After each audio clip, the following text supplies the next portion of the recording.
Okay, for roll call, we have Chair Tony Hutchinson. We have Commissioner Heather Addy-Kreider, Tony Delamano, Brandon Jennings, Paulette Corey, Jim Miller, and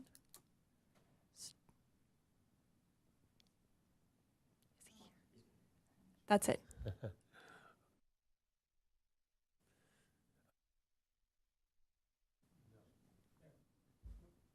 There, now it's on.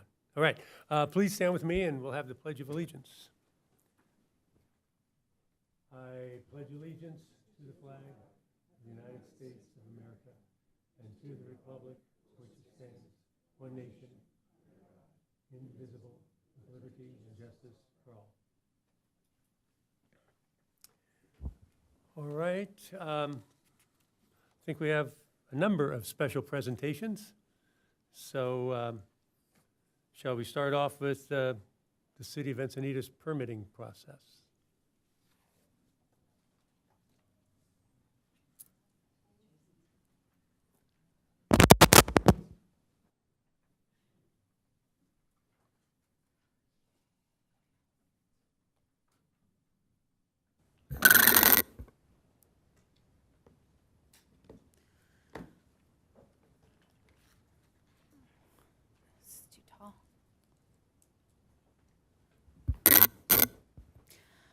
All right, well, good evening, members of the Business Commission. My name is Megan Openshaw. I'm the Assistant Director for the Development Services Department.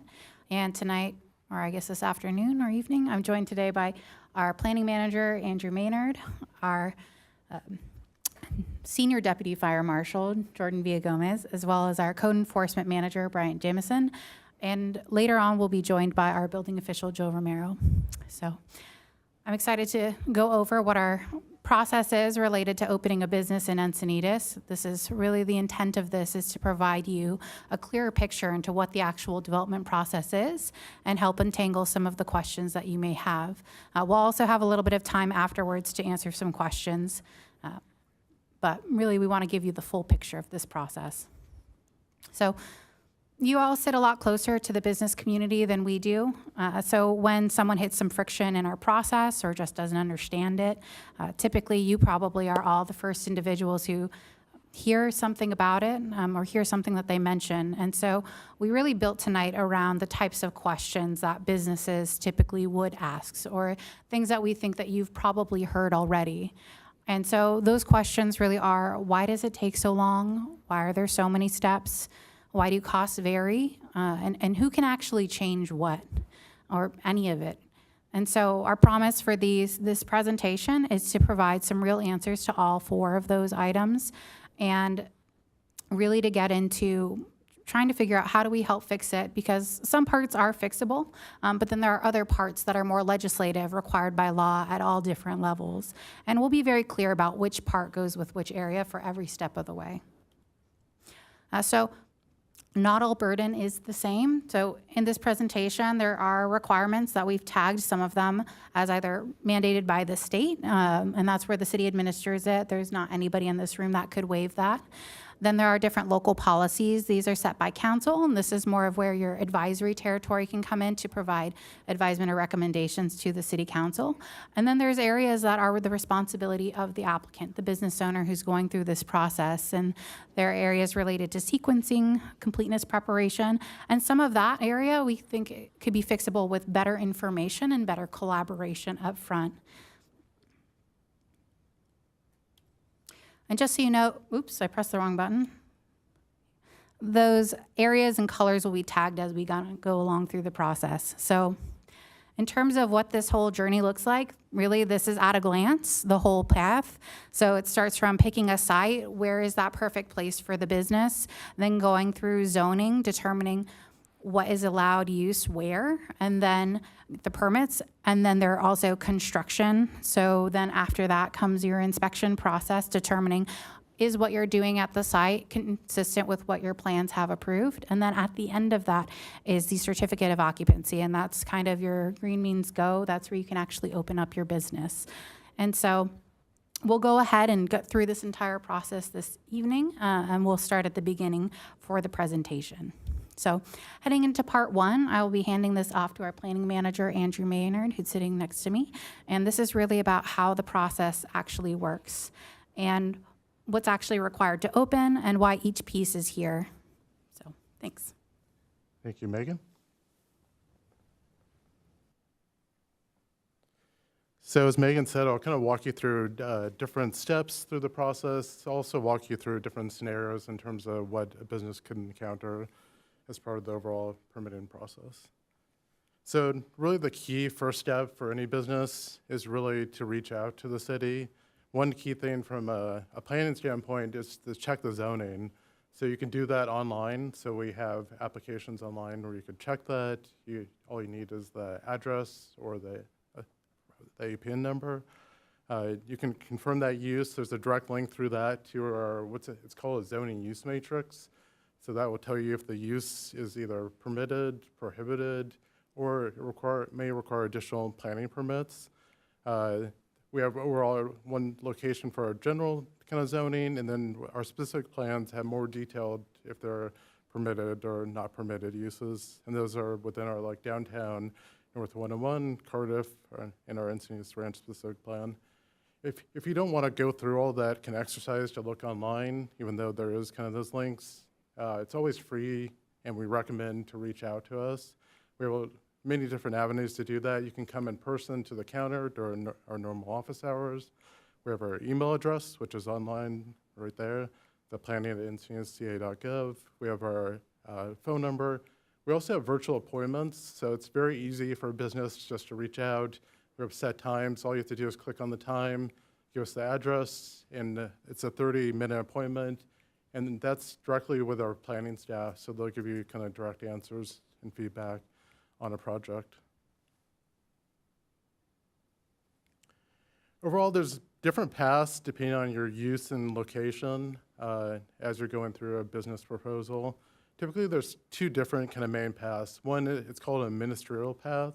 So that's where we're looking at clear kind of objective standards. Usually that use is also permitted by right. And it's going through, if you're doing any kind of improvements on site, it's going through, we call it objective plan check. So looking at very specific requirements that could be tailored anything from fire to planning to engineering or building requirements. Those decisions are typically approved at a staff level, and then reviews are typically about 30 days. If it's a very minor permit, examples of those might be like a mechanical permit, it might be like a 5-day review. And then if everything's addressed, then that permit just gets issued and then goes through the construction process. The second type is what we call a discretionary permit. So we're still looking at those objective standards. So those could be like parking, just height, or very general kind of standards. With a discretionary permit, we also look at, there's additional judgment that's kind of put through our experts and our teams. And the reason for that is because those uses might impact the neighborhoods, other businesses. So we look a little more critically at those type of uses. And those are where you go through, it's a more detailed process. So you get kind of the requirements from our planning team. There's application that's submitted. That's reviewed by all departments, which is done concurrently. A lot of times we have what is called a citizen participation plan, which is where the neighborhood gets involved. They can provide feedback as part of that process. And then you get into the kind of the legal requirements, which is public notice, and that's usually sent out 10 to 14 days before a hearing. And then we issue formal findings and a decision on that project. And then by kind of state law and also our local code, there's an appeal process to that decision, to whereas someone could appeal that decision, and that would go before the city council at a hearing. As part of the hearing process, there's different levels of that. So on our more minor permits, they're called zoning administrative hearings, still held in the council chambers where we collect comments on projects. And then there's bigger projects such as a major use permit, or it goes before the planning commission, and then they render a decision to approve or deny the project. And again, that decision is appealable. Following kind of our appeal period in particular areas, typically near lagoons, example of that would be kind of South Cardiff, kind of Restaurant Row. That decision could be also appealed to the Coastal Commission. So after our appeal process, we send a decision to the Coastal Commission, and then they also have the right to appeal it, or someone from the public could appeal those decisions. So overall, it's a lengthier process. Once that process concludes, then you're going through kind of the initial ministerial process on the top to get your construction permits and start construction. So really, each step in either of those processes is really to ensure transparency, due process, and that's really both for the business applicant and also the public, and engage in really meaningful public participation to ensure that it's not going to affect kind of surrounding conditions. And I'll give you, this is kind of the first scenario, and this is, we call it, I guess, our happy path. And for this example would be a retail space changing to a cafe or kind of restaurant use. So for this case, the applicants checked before they kind of signed the lease, and they checked to make sure the zoning, their use is actually allowed on a particular property. They may have also reached out to our team through a pre-application meeting. We call it a staff advisory committee meeting, and those are held with our planning, building, fire, engineering, and sometimes our utility and traffic divisions. Or they might have just reached out to our counter, as I started the presentation, in terms of just asking questions, requirements. You can also ask fees kind of through that process too as well. And then actually submitting the permit. So this would be where it'd just go through typically like a building permit. Those are submitted, usually it takes 1 to 3 days typically. Those are vetted to make sure we have all the materials we need to do the review, and then that gets routed to 4 main departments, kind of building, fire, planning, engineering, and occasionally utilities, depending on the scope of work. They typically go through 2 to 3 reviews. They're typically 30-day cycle reviews. And then once all those corrections are addressed, then we issue the permit, and then that's when construction would start. And then we do inspections on those.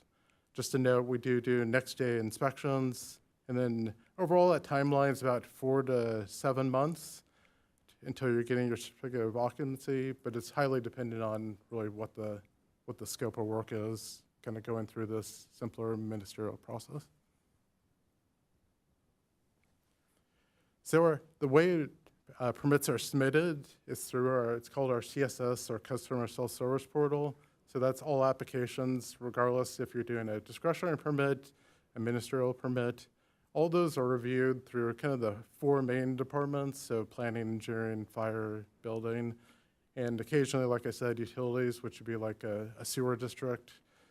And then for businesses also, the business registration also goes through that same portal. What you do at the beginning is you register. It's really a one-stop shop. So you register, submit your application, gets reviewed, issued, and then you're also scheduling all your inspections through that same portal. And that's really visible to any contacts on that record. So let's say you have someone representing yourself in terms of submitting an application. That property owner is still added to the application, so you can kind of see all the different steps through that portal. And then it's really important to note that help always does exist, and really the earlier that you reach out to the city, the better. As I mentioned, we do have the staff advisory committee meeting that's bi-weekly, so we have a couple hours set aside. And then we also provide detailed notes as a result of that meeting. We have all the kind of counter function in terms of reaching out to us. We also have kind of our permit playbook, so kind of free workshops through raves through our business program. And then our business registration, we have a kind of a dedicated person that you can reach out if you have any questions. This kind of outlines what the initial cost is and then the renewal. The initial cost, it's approximately about 2 to 3 weeks to get your business registration. And then renewal's the same day. So the renewal, all you're doing is paying the renewal fee and it gets issued instantaneously. So there's really typically no interaction unless you have questions kind of navigating the portal through our system. And then again, we do have that dedicated person that can kind of walk you through all of the steps. And the next step I'll go through is maybe someone that doesn't reach out to us, doesn't have the background, and typically what can happen through the process. And I'll kind of start it off, and then I'll turn it over to some of my colleagues. So Joseph Romero, our building official next to me, and then Jordan Gomez, our senior deputy fire marshal. So this is similar to kind of that first scenario. Is it's a cafe, maybe changing from a retail use. The difference with this maybe cafe is they want to serve alcohol too within this establishment. And the applicant potentially, as they sign the lease, kind of the rent starts, and they never check the zoning. And what they discover is once they kind of start trying to go through that ministerial process, is they find out the use was not permitted by right.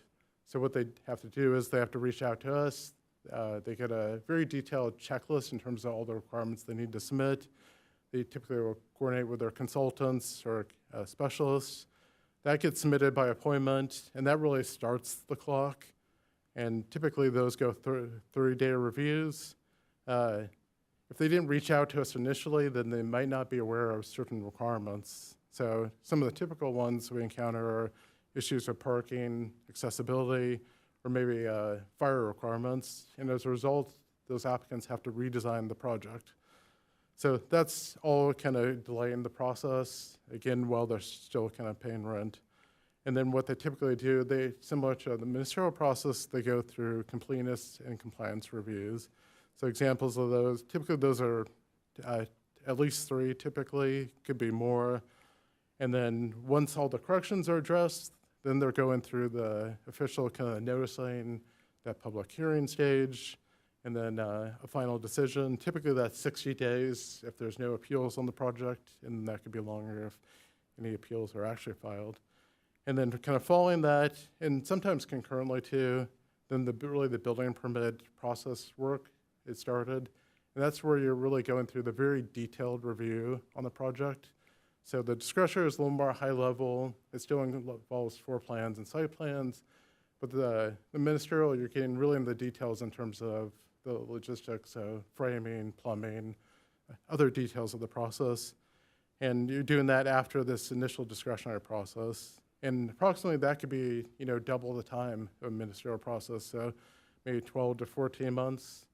And again, you're paying rent unless it's kind of negotiated with the landlord at the beginning. So really what that tells us is with that, if you don't do kind of the initial research, really reach out to the city, learn about the permit processes, you can be stuck in that process. It doesn't mean that it's going to kill the project. However, it could cause delays, additional costs. So it's always, the more information you have at the beginning, really the better. And really the biggest delay we see is really the actual cycle reviews. The more cycle reviews, typically the longer the process, not addressing corrections once they're resubmitted, not reaching out in terms of questions on the process. Those are really the huge delays that we see, because our review is typically the 30-day reviews. The issue is, in terms of redeveloping the plans, it's also the consultant time in terms of redeveloping. If it takes them 6 months to resubmit the plans, then you could see that timeline can expand greatly in terms of the overall process. And just a few things to note. Here's just a couple of recent kind of fee updates. Our plan engineering fees, this was more of a standard fee update. It's really just a cost adjustment with the consumer price index. So that was a 3.8 increase. We are also looking at overall fees. They're also updated in terms of our development impact fees. Those are typically for larger projects. So those would be typically new construction or additions, so more significant work. And then, as Megan was saying, there's also a cost that we collect on behalf of the state. So example of that is there's a $4 state disability access fee. We collect that, and then it goes directly to the state. So really, we're required to do that. It's similar also for some residential projects as well. And then in terms of fee setting, that's really guided. The state fees we can't control. The other fees in terms of what we collect and for process, that's set by our council. and then the commission can have some input on those. And then really, it's really the four key departments that are doing these permit processes: the planning, building, fire, and engineering. Again, occasionally the utility department. Our goal is to move these projects forward and make sure they're safe and just overall legal opening so it doesn't impact the community. And the ultimate goal is the certificate of occupancy, which is the official kind of statement where the business can open the business.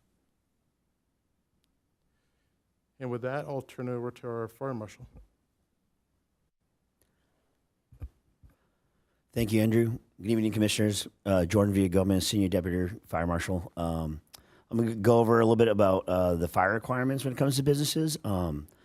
First, I'll start off by saying that our requirements are always based on safety, and that's always to protect the business, the property, the people inside, and the emergency responders that have to show up in the case of emergency. So anytime that our requirements are there, there's a good reason. Something bad happened, and then we learn from it, and now there's a new rule to help prevent the loss of life and protect property as well as our emergency responders. So I'll start with that. What we have here is these are the big issues that we usually run into in the field when we're doing inspections. Also, when it comes to inspections, we are part of the building process. When there's construction projects, we have mandated inspections that we have to go out and do, but we're also out there annually. So we have a pretty good pulse on the community. We're always talking to business owners. I'm sure I've met multiple, anybody here in this room. I already talked to this lady right here earlier about some stuff. So I've been around for 13 years, so I've been in a lot of businesses here. We inspect the businesses. Some businesses are annually because they're required by the state, or they're a higher hazard. And then there's also biannual occupancies that we inspect based on a lower hazard.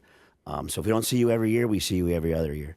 And like I said, these are the most common stuff that we see: address numbers, fire alarms, extension cords, hood systems is what protects the cooking hood, occupant load, signs, maintenance is the annual inspections we talked about, and then also fire sprinkler systems, extinguishers, and exit doors. Exit doors are a big one. We're not allowed to leave a business if there's an exit blocked. That's one of the most common reasons why people get hurt or die in tragedies, is because exits are blocked. That's a big no-no for us. So if you have a business, don't block any of your exit doors.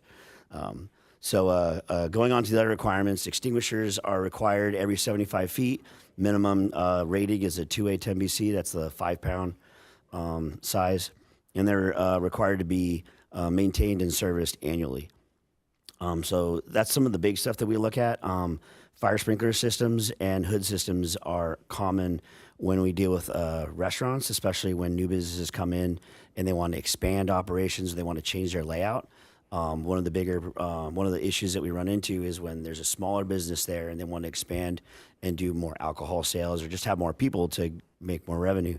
Once you go over 50 people in an occupied space, your requirements go up. And then like the more people you have, the more expanded use, the more safety requirements you're going to have. So it's important for people to keep that in mind when they're, like Andrew and Megan said earlier, you got to do your research on what that site has, what is allowed to be used for, and then the safety systems in place.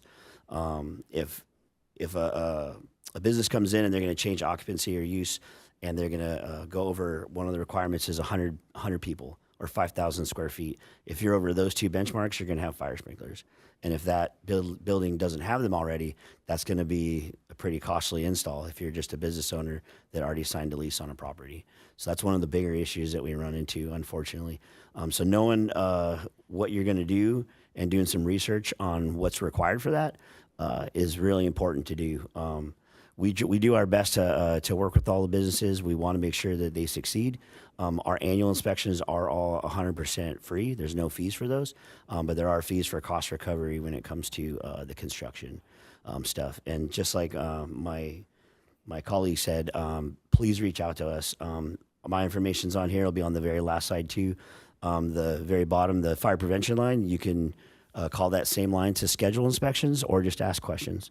And then there's the email too. We always encourage everybody to reach out ahead of time and please ask us, because we want you and everybody to succeed, and so that we can be there for you. So that's all I got. If there's any questions at the end, I'll be available.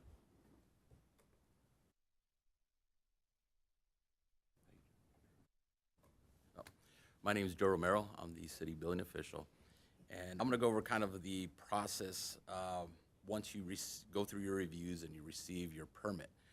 Once you receive your permit, you have a set of construction documents. They're usually referred to as a plan set, building plans. Those are basically what we consider our playbook, right? They've already been vetted, they've already gone through review, and now they're approved. And now we're going through the process of the construction.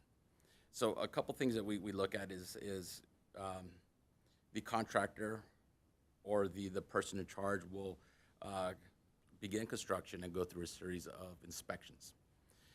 Depending on the project, will determine the type of inspections that are required. Typically for something like we have here, for example, is a tenant improvement, we typically start right around the rough inspections.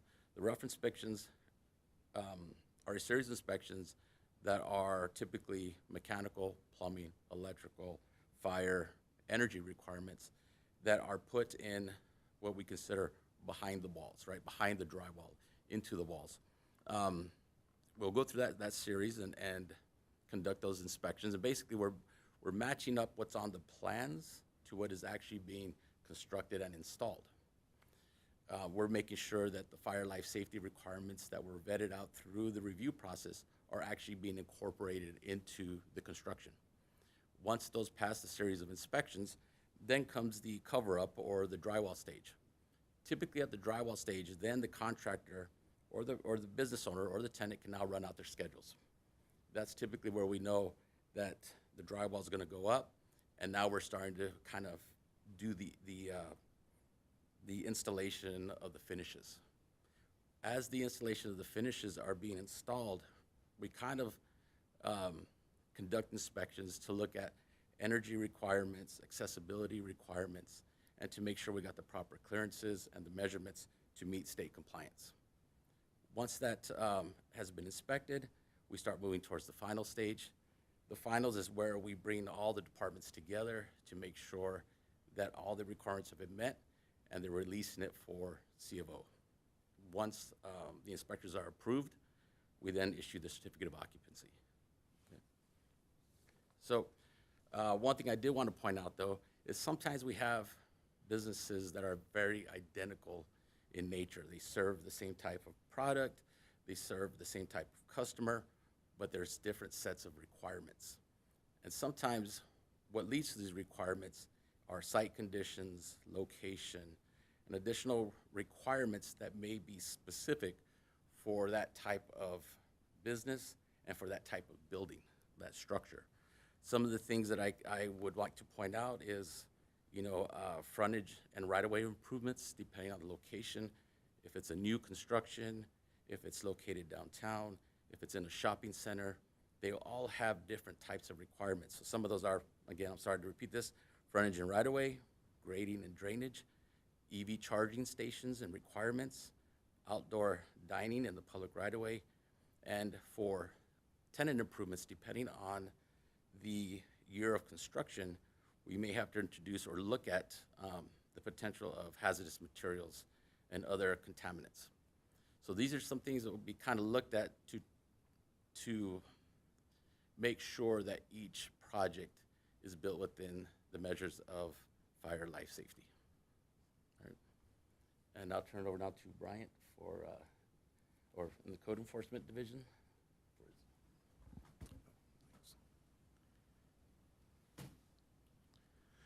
Good evening, Commissioners. Brian Jemison, Code Enforcement Manager for the city.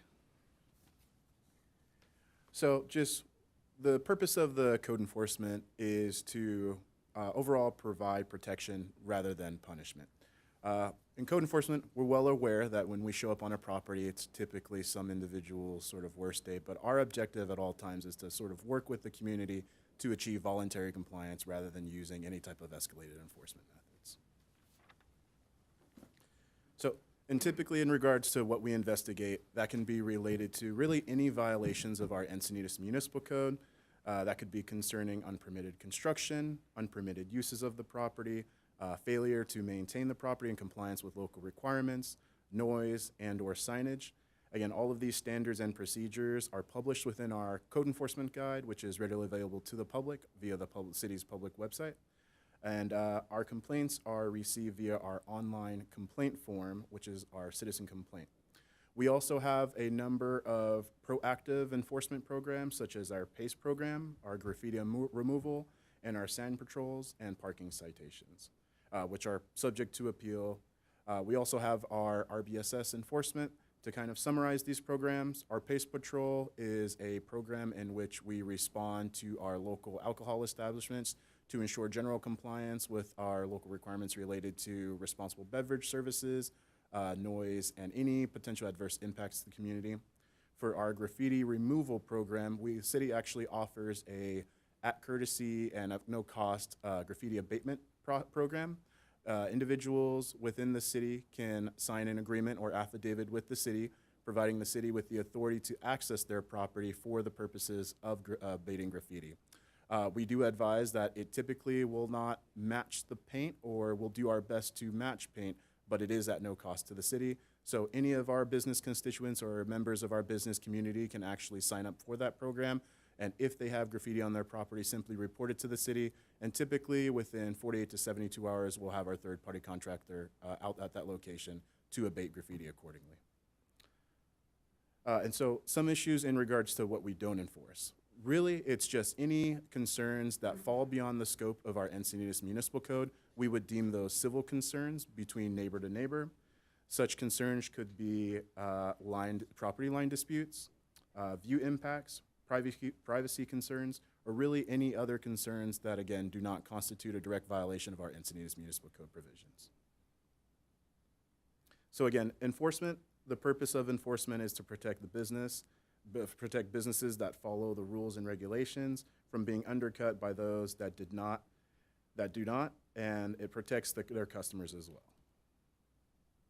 So we'll dive into what code enforcement's primary scope is. Again, it's built around correction and voluntary compliance. The process typically will initiate as a result of a citizen complaint or a potential violation observed within the course of our duties. Course of our duties could be an annual fire inspection, it could be an annual compliance inspection performed by code enforcement, or potentially a building inspection that determined that the work occurring was beyond the scope of the issued building permit. Those respective departments will typically reach out to code enforcement for assistance. But again, our initial contact with the business owner or property owner is primarily to advise them of the discrepancy and really get them on the path of correction. So subsequent to that complaint or observation being received, we'll typically perform an investigation. That investigation will determine if the reported concerns have merit or if they're potentially unfounded. Following that, a notice will be issued. That notice could be in the form of a courtesy notice, which states that the city may not have confirmed the violation, but the city is receiving complaints regarding, for instance, in regards to noise. And so we'll typically provide some recommendations or some advisement in regards to how to ensure the business operation complies with our local requirements regarding noise. And we'll also provide the business owner or property owner with information regarding their zone or their business operation specific conditions. So in this case, noise, we'd advise them in reference of their decibel limitations and provide some helpful tips to how to ensure that the business operation complies with that. If a violation is confirmed, the business or property owner would then receive what's called a notice of violation.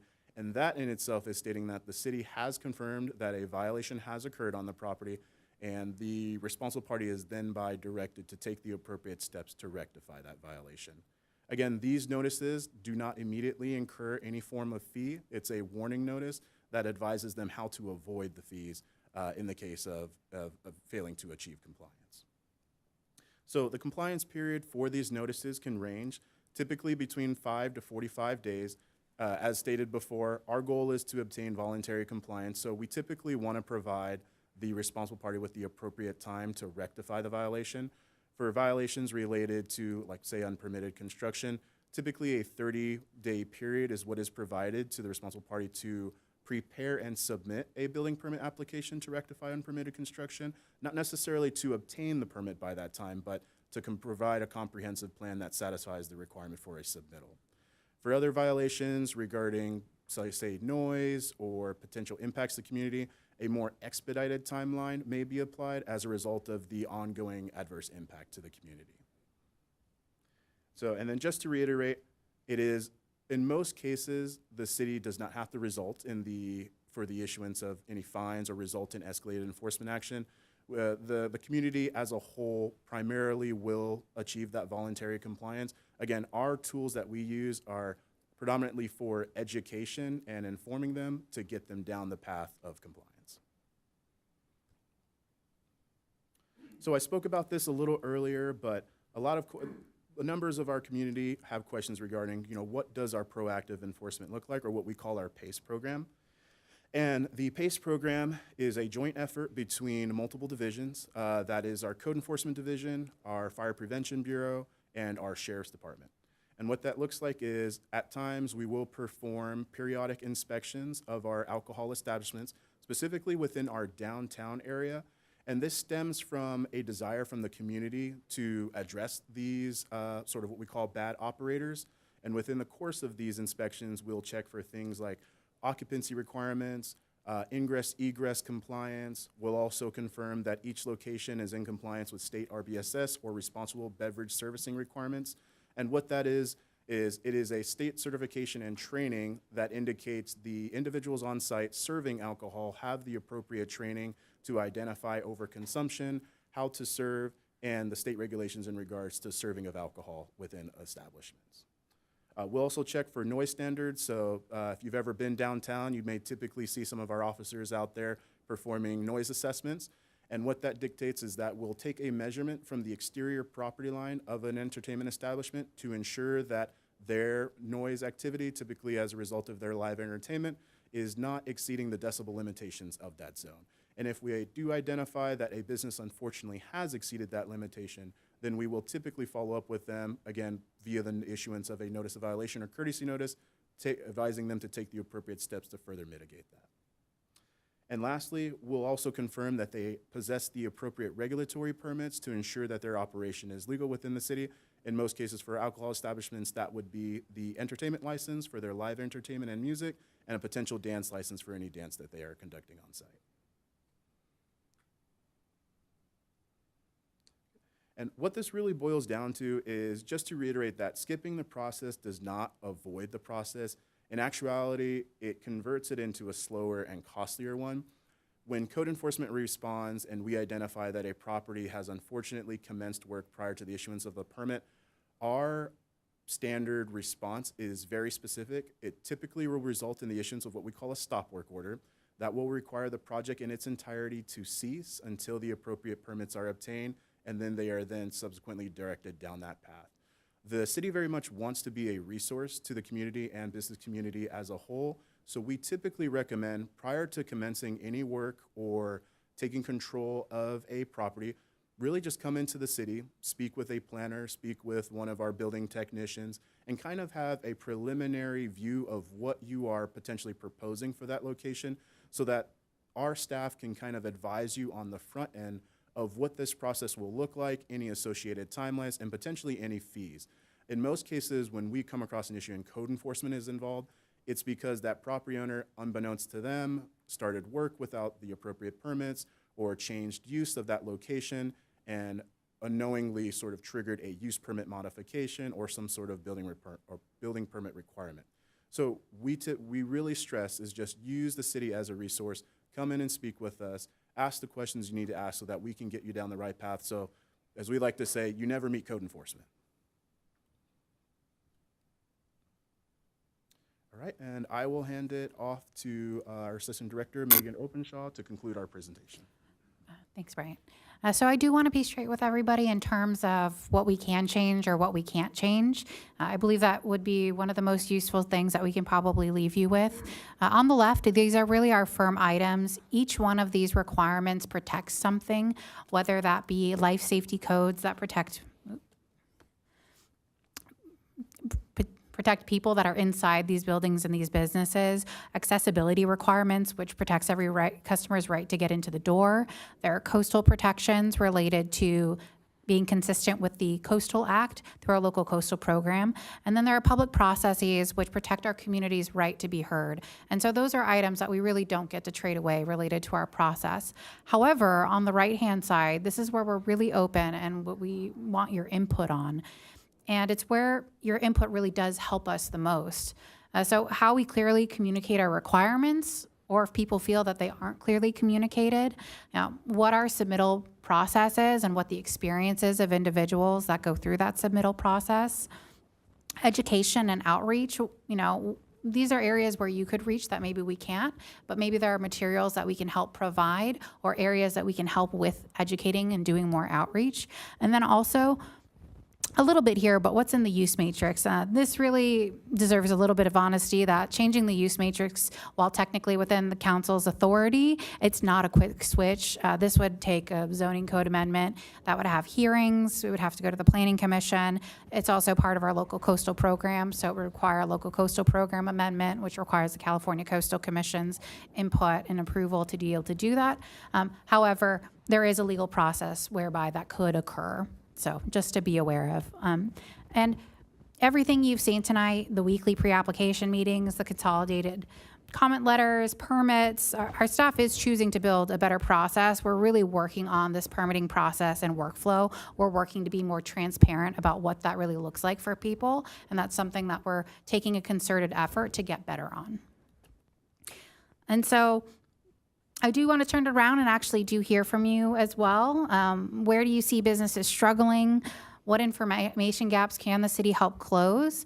How do we help check zoning before the lease? Very common knowledge, as well as what are the resources that we have available for folks on the front end to help alleviate some of the issues that can occur on the back end if they're not able to connect with us ahead of time. And so some resources to take some notes were available. On the screen, you'll see on the left-hand side, that's our email directly for a planning staff member, the fire prevention staff members, as well as code enforcement.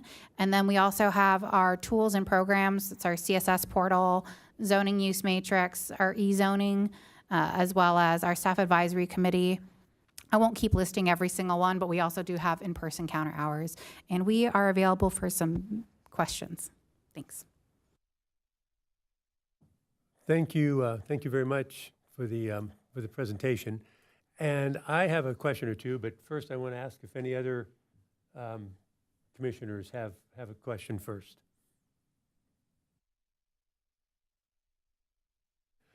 My first question is are all the review cycles 30 days or are some 60 days? For the most part, they're 30 days. 30 days, okay. And one thing that's been my experience is that the project gets put in, the submittal, and the review doesn't end until at 5 o'clock on the due out date. Is that normal, or is it possible that it could be reviewed, and as soon as it's reviewed, it's put out, it's sent back to the applicant? Yeah, I certainly hear what you're saying. So effectively, it depends on the queue in terms of what's the current workload, if something can be provided earlier than the 30-day review timeline.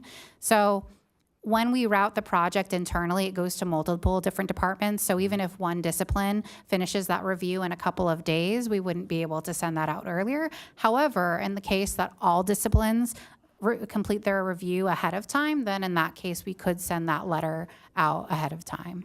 Well, an experience that I had a couple years ago, my project was sent out for review to the different departments, and a couple of them had completed the review, but a couple hadn't. And so I thought, well, I'll go speak with these people. And I remember speaking with one person, and he said, no, I don't have anything to review. No, it was pushed out to you 2 weeks ago. No, and as we talked about it more and more, it came to light that it wasn't a due date. It wasn't the due date yet, and so he didn't feel like he had a anything to review because he wasn't at the due out date. I'm hoping that has been corrected. That certainly should not be the sentiment of staff. Yeah, okay. Other questions? Megan, is staffing where you feel, is it where you'd like it to be right now? Would more staff meaningfully speed things up for you? Well, I'm certainly not the person to say no to more staff. So if that's ever on the table, we're going to say we would always love to augment the staff that we have available to help facilitate the processing of permits. We do have a couple of openings and gaps that we're looking to fill, so we're not at 100% capacity in terms of our staffing levels. That being said, the more capacity you have in terms of increasing your staff, then the more ability that you have to distribute the workload to get done in a more expedited manner. Now, is that necessarily something that the council would appropriate a budget for necessarily? I'm not sure. We certainly, our first goal right now, though, is to just have fully staffed with no positions open.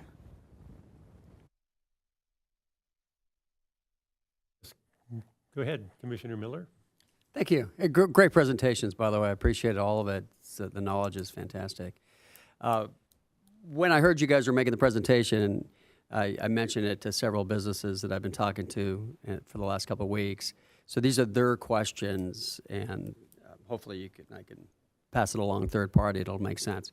Ryan, by the way, this isn't a business question. This was one of the residents had asked me regarding graffiti. Great timing on your part. This is more on the utility boxes and municipal signs. Is that part of the abatement program where a resident can call up, or does it have to be a business? Sure. So any member of the community, whether a business constituent or just a standard resident, can submit a report regarding graffiti. Specifically in regards to that concern, if the graffiti is located on a city utility, so whether that be like an electric box or a sign, it may not fall within the scope of our graffiti abatement program. It would typically then be deferred to either our Public Works Division or the utility company that maintains and operates that specific utility. So our graffiti abatement program is more geared towards graffiti within a private property or business property. Within the right-of-way, that's typically going to be Public Works or the utility that owns that device. Gotcha. Okay. And again, I had an opportunity to talk to very small businesses and the actual largest in the city, and there was some commonality to some of their questions. One was, in particular, what escalates a minor use permit to a major, if that's the terminology? Is that subjective? Is it objective? It's objective, so it's determined by what's in our zoning code or the individual specific plans. Different types of uses require a minor use permit versus other require a major use permit. Okay, and in terms of, this came up several times actually, not that it was a concern, but it was more of a frustration on some of the companies. How much of the workload is outsourced to third parties? So our building division in its entirety is contracted through a company called Interwest. So we do have staff that sits in-house in terms of our building official, counter staff, as well as our inspectors. However, they are contracted through third party. We do have some contracted third party inspectors on the engineering division side or department side as well. Beyond that, most other staff are in-house.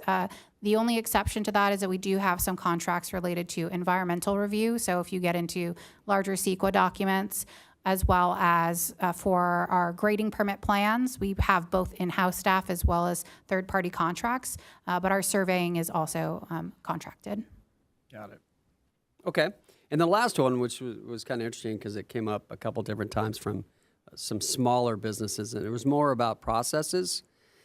Was there or is there a liaison that they can contact? And one of the examples that one of the businesses gave me, it was a fairly new business on El Camino Real, and they got stuck in the process, and they said, listen, this isn't our expertise. We don't know. We just want to open the business, and we got stuck in the process with, it was TIs and some inspections and so forth.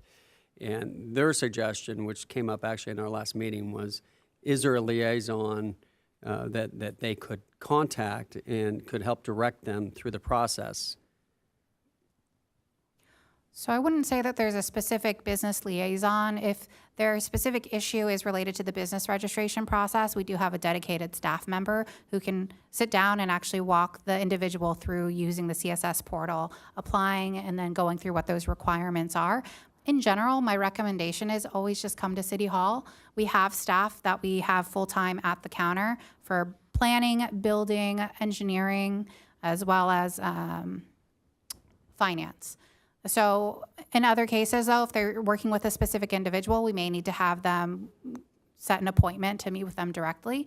But we're always available and open to meet with them for addressing any questions that may have. Great. Yeah, thank you very much. Any other questions? Yes. Yeah, thank you again for the great presentation, learning the different disciplines. Unlike some of my other fellow commissioners, I'm more of the new kid on the block, so I don't have a lot of the institutional experience opening multiple businesses, but I do have the unique experience of I'm literally going through the process right now. So the freshest experience, my business just opened like 3 months ago.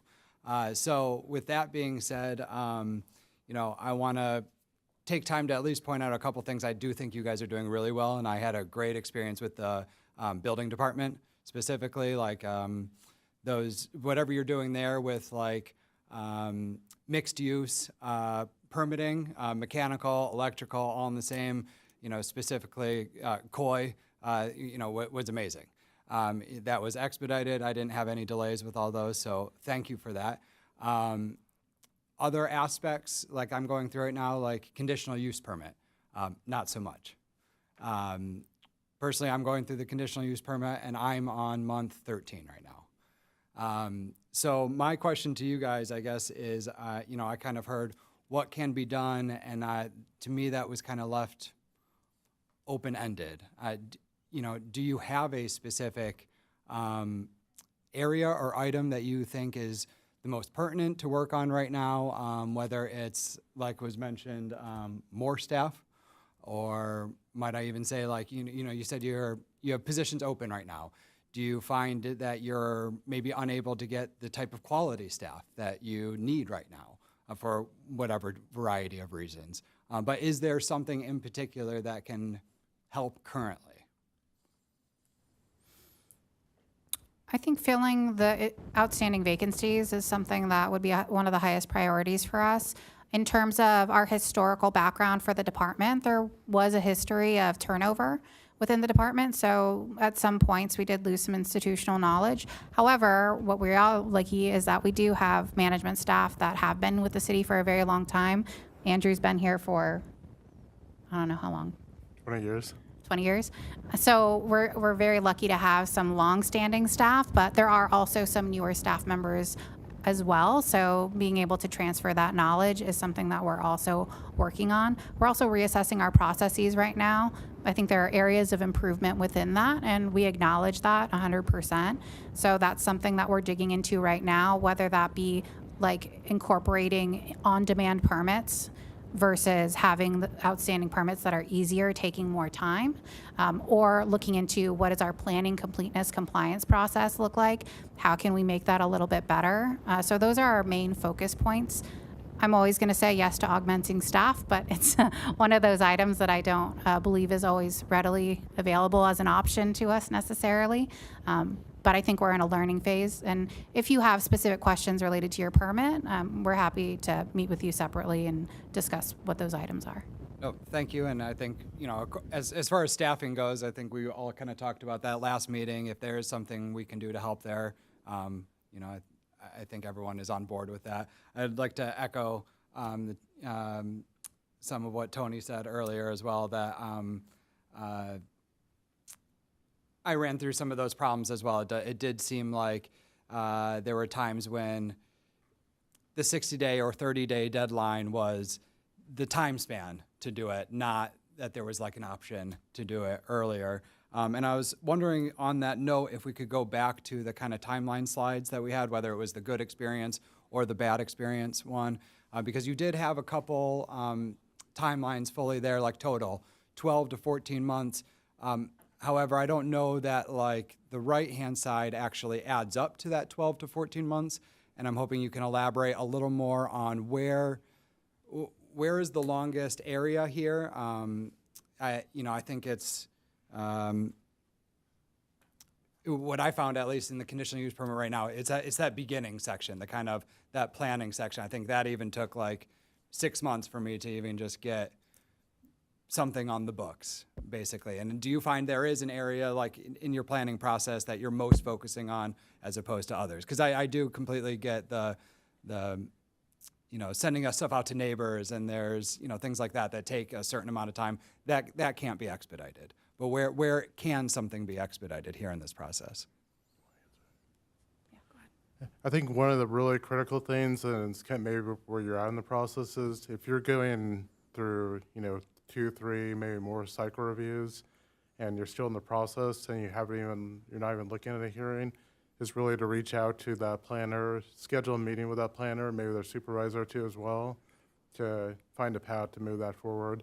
It's something we're looking at, is just looking at after maybe 2 cycle reviews. If his project's not making progress, then the supervisor or other staff might get involved in terms of moving that project forward. That's really the critical time when there's big kind of delays we see in terms of the overall process. And really highly recommend just reaching out, scheduling that meeting. Usually makes a world of difference in terms of moving that project forward. I feel like I heard a couple of you mention it multiple times that like one of the biggest hiccups is lease signing without knowing what a use permit is for the area or what you can and cannot do. Is there any sort of precedent for regulation in that, where there may be a, what's the right word for this, like a stopgap measure where you don't allow a local resident to sign a lease that would be giving them an impossible conditional use permit, right? Something that they, to your point here, it's like, should we really be allowing someone to sign a lease where they have to start paying rent, but they can't actually open up for 14 months? It seems like, a silly thing to let someone make that, silly mistake. I'm not sure that there's something that we can do in terms of getting in between the property owners and or their agents and the business owners necessarily in that process in and of itself. What we can do is focus very heavily on like the outreach and education piece to try and help people be more informed related to what those potential paths could be, and to try and get ahead of them signing the lease. But in terms of actually preventing them from going to a real estate agent or a property manager and then them having to conduct their business, that's something that we may not be able to intervene with. Yeah, maybe I'm just spitballing here, maybe not that, but like just at my restaurant, there's a whole list of things I have to put on the door of, things the employees need to know. You have the legal right to know, things like that, right? Is there a list of something that, like, as a business in Encinitas, you get this pamphlet that you are required to get this sheet before before a landlord lets you sign a lease? And that explains maybe some of those things you just said. Yeah, I think that's certainly a great idea, and that's something that we can look into developing to help folks out. And I apologize, I actually do have a hard stop tonight, so I do have to leave. Yep. But thank you very much for your time. Appreciate it. I appreciate it. Thank you for your help. Heather.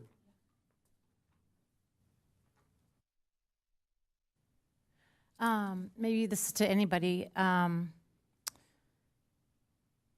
So it sounds like education is something you guys would like to do, or maybe, and that's something that we can help with. What do you currently do? How is, I know you have at the top here how you communicate the requirements. How does that currently look for the city? How do they find out if, let's say I want to rent a building, and how do I get that information? So a lot of it's, you can come to the counter and obviously call for that information. A lot of people don't have time to do that. The information, we've updated a lot of our websites to have super clear kind of steps in terms of these processes. So at least they're aware of that. We're also developing, I'm directly working with IT in terms of some other tools that will, so you don't have to navigate all the different pieces of the website. So some features will just carry all that information, kind of provide report or synopsis of that. So that's actually in the works discussion in terms of that piece. Go ahead, Tony. Yeah, great presentation, by the way. I think the question I have is from submittal to any application, right, until certificate of occupancy, what department owns bringing that project to the finish line?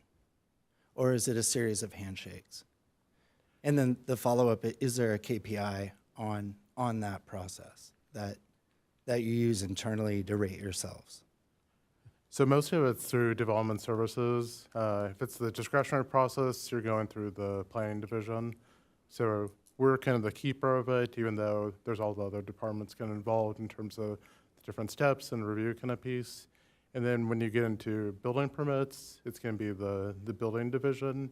They're kind of the keeper of that. There's usually one person that kind of manages that, and then go into the end of the process to where it gets kind of finalized through the inspectors. And then there's also a grading permit, which really isn't in development services right now, but involved with kind of the process. And they're the keeper of kind of the grading permit. So those are, seems like 4 different departments, but the business owner needs them all to happen. So is there somebody pushing the holistic timeline, and then is there a complete grade or record on how well you did getting that, all the departments getting that certificate of occupancy? So there is one kind of direct contact through each of the, so you're not going through multiple individuals in terms of if you need to find information in terms of your projects it's going through. We are looking at matrix and kind of other pieces to kind of evaluate kind of timelines, like how many cycle reviews these kind of individual permits. So we're going through a pretty deep dive right now in terms of those pieces, in terms of how we're doing. We also get quarterly feedback, so we get it from businesses. There's a survey that's sent out kind of following the business process. So we're always updating, kind of cleaning up the process, trying to make it easier. We went digital, it was 4 or 5 years ago we went digital, so we've done probably hundreds of improvements online in terms of just, so it's more transparent, kind of easier to use. We're always using kind of that feedback just to improve our overall processes. So is there a KPI? Like, is there a timeline KPI? Do you shoot for X number of days, or like, are there metrics to grade your performance? Currently, no. I mean, there is the 30 days kind of the matrix in terms of overall timeline, but we're always looking to kind of improve those. What's your success rate at the 30-day timeline? I can tell you a percentage, at least right now, at the top of my head. It has improved greatly, especially with staffing levels up, less turnover. It's definitely greatly improved. But there's no quantitative number to that. Currently, no. Okay. One last question regarding review cycles.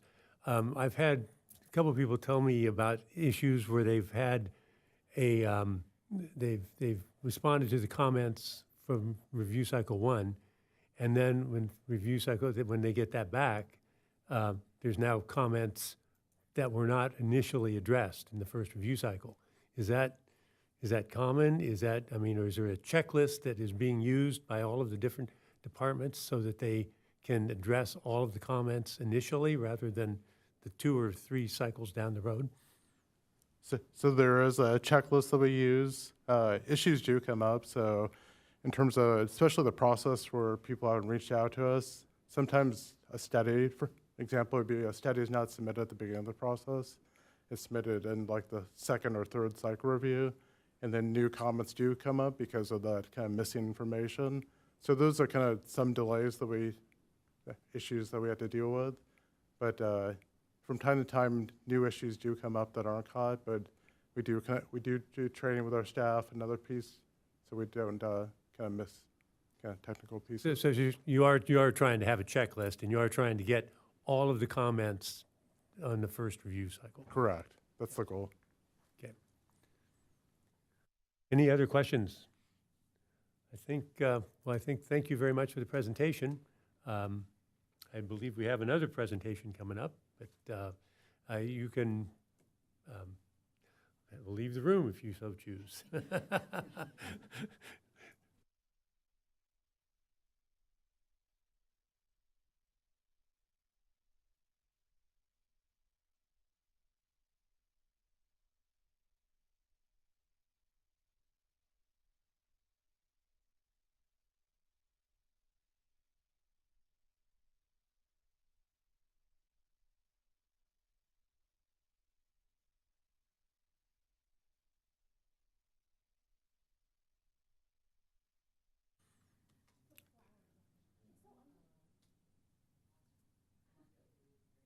So commercial district summary, is that that's what's next?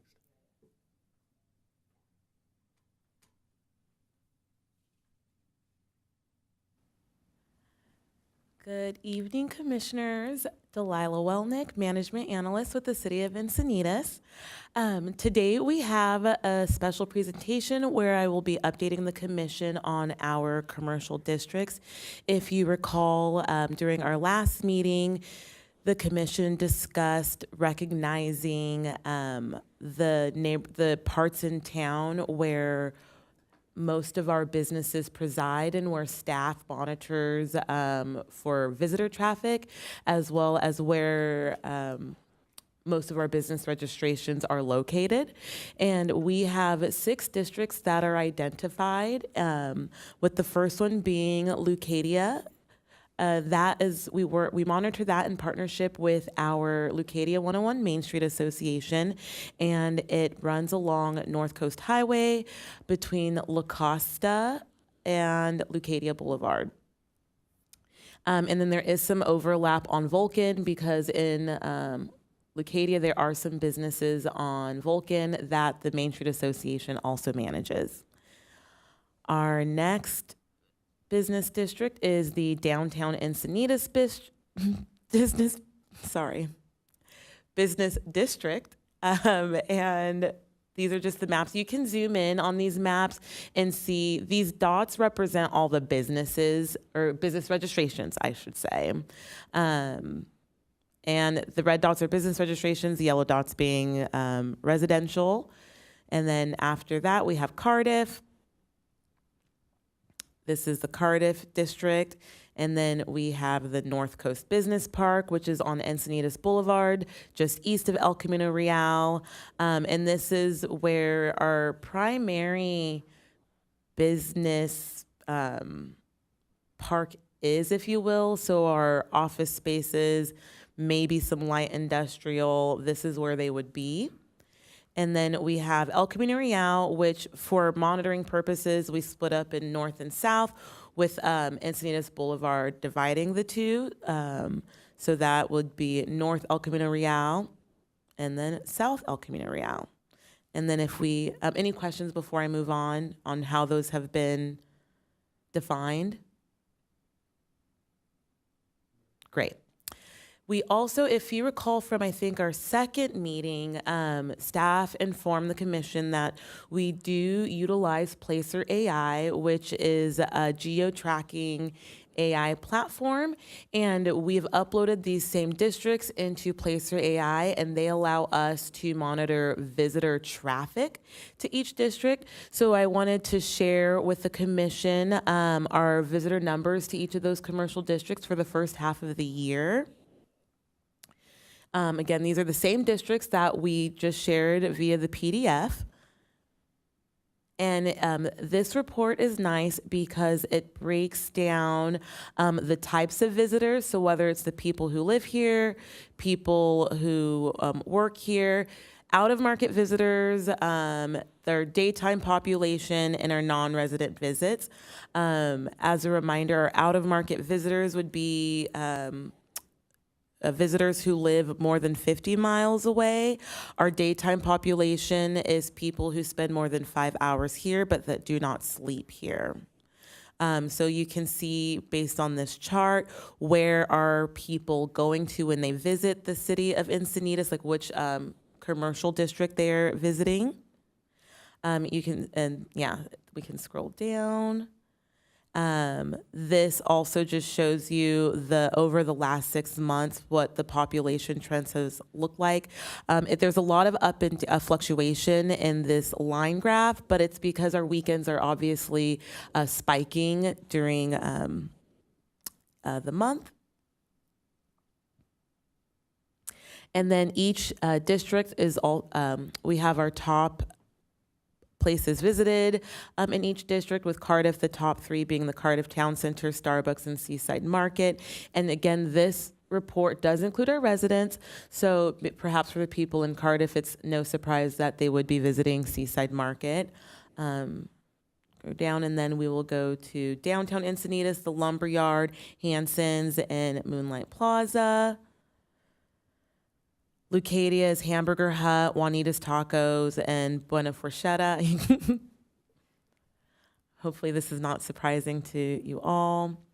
Our North Coast Business Park is Encinitas Town and Country, Encinitas In-N-Out Burger, and then Smart and Final, another grocer.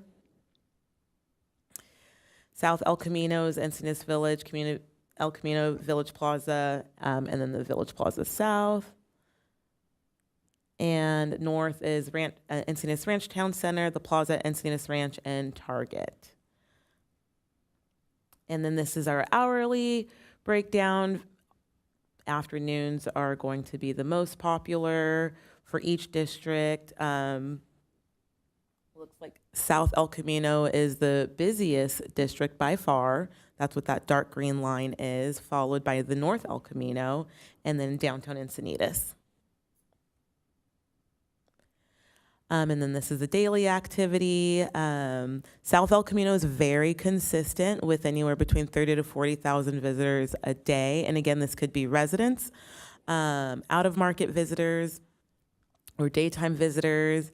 And then it looks like on Friday, Saturday, and Sunday, downtown Encinitas and the North El Camino commercial district are pretty neck and neck with visitor traffic, with around 20 to 30,000 visitors.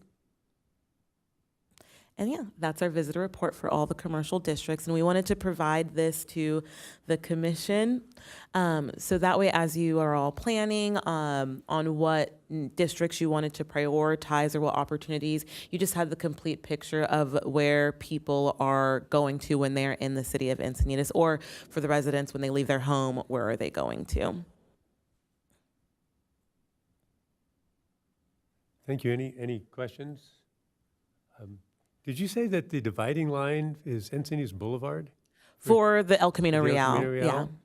Real? But South El Camino Real has more business visits than north of Encinitas Boulevard? There's more businesses in that district, so that would make sense. So Delilah, again, those are 6-month stats, Yes. correct? Mm-hmm. I'm just trying to think of that greater number confused of by that, too. businesses south of Encinitas Boulevard. Like- What are they?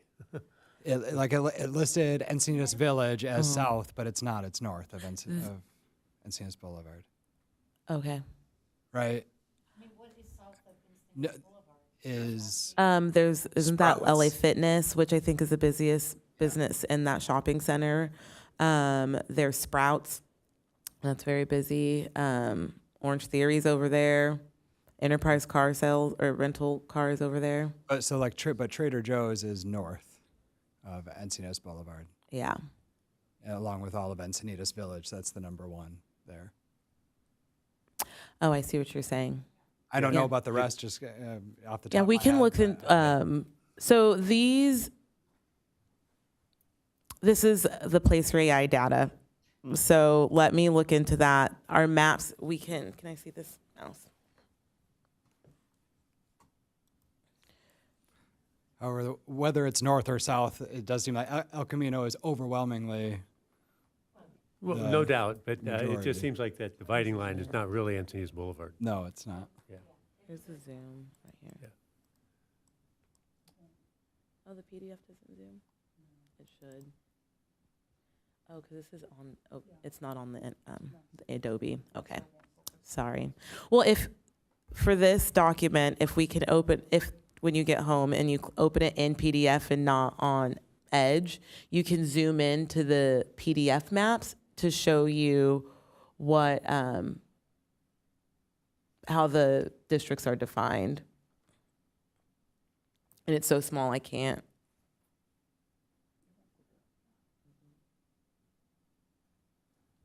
That's all right.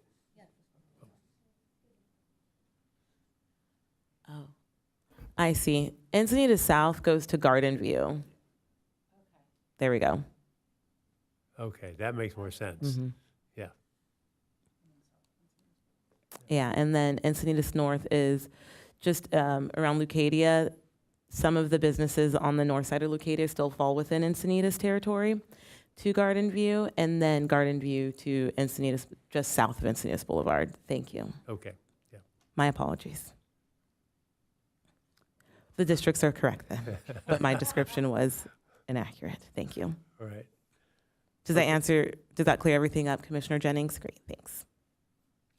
All right. I guess next report. Perfect. Okay.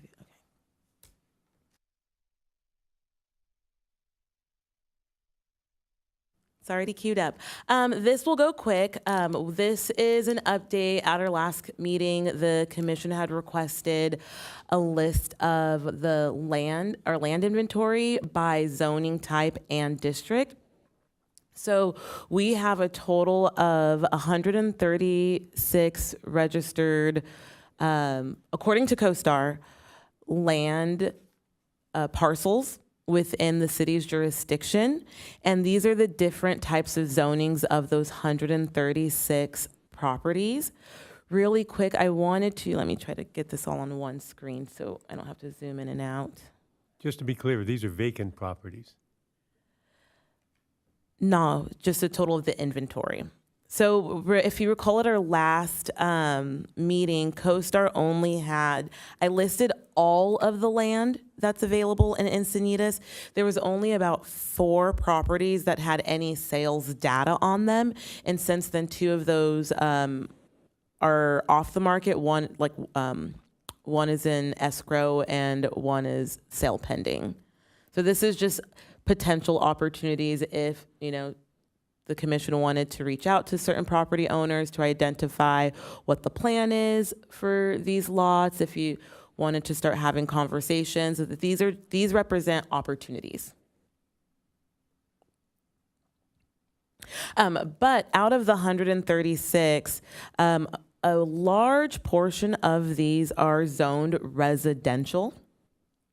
So the biggest area of opportunity for the commission to think about in terms of business attraction or development would be, business attraction, industry attraction would be the general commercial, mixed use, office professional, and then some of the discussion the commissioners have had were around hotels and what that can be. And right now the city only has a combined total of 6 properties that are zoned for visitor servicing or limited visitor servicing, and that is where you could put a hotel on those 6 parcels if they were ever up for sale or if the owner was interested in developing or building on such land.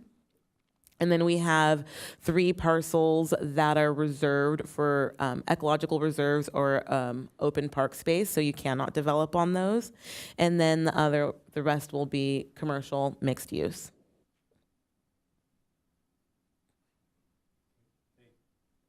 Thank you. And one more report, I believe.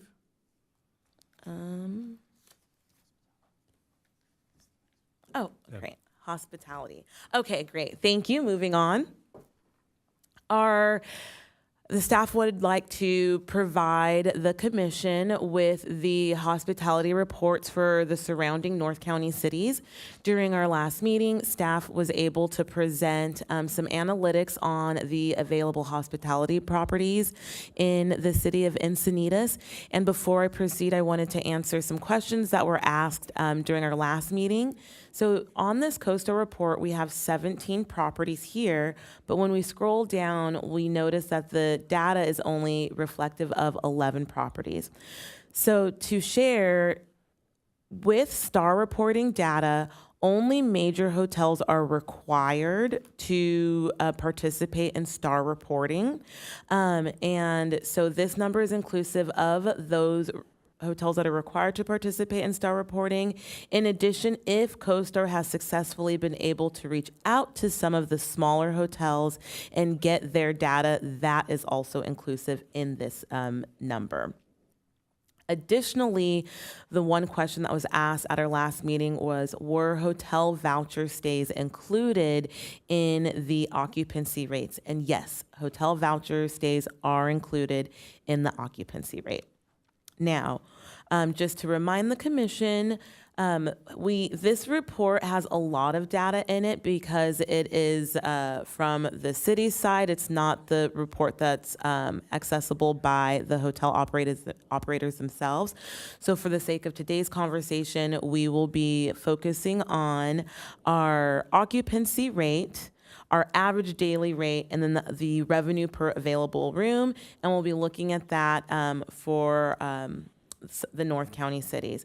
So if you recall last month when we shared this report, Encinitas was at 61, almost 62% occupancy rate with an average daily room rate of $208 and $129 revenue per room.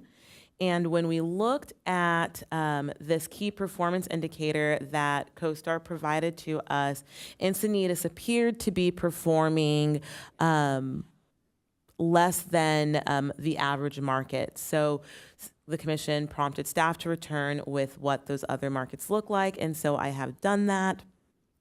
We're going to skip through these because it's just the same data, but on the graph form. But really, again, occupancy rate, average daily room rate, revenue per available room is what's going to be the most useful for this conversation. So this is Encinitas. And then we have Carlsbad. So Carlsbad has 42 properties participating in star reporting with an occupancy rate of 73.5%. And $224 average daily room rate, and then $165 revenue per available room rate.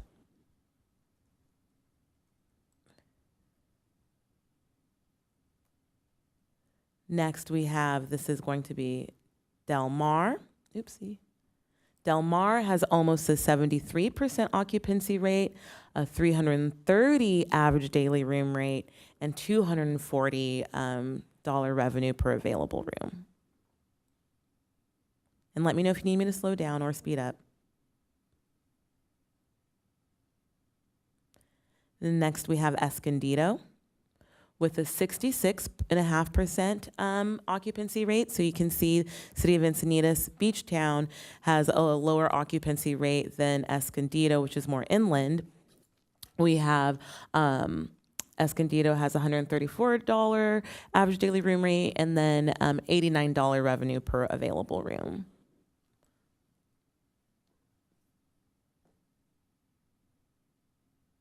Next, we have Oceanside with a 71% occupancy rate, $183 average daily room rate, and then $130 revenue per available room.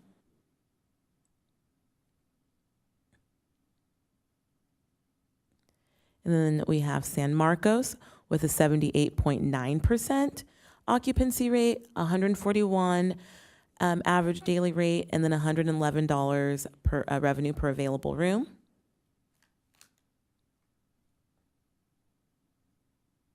And then Vista, 81.3% occupancy rate, $132 average daily rate, and then $108 revenue per available room.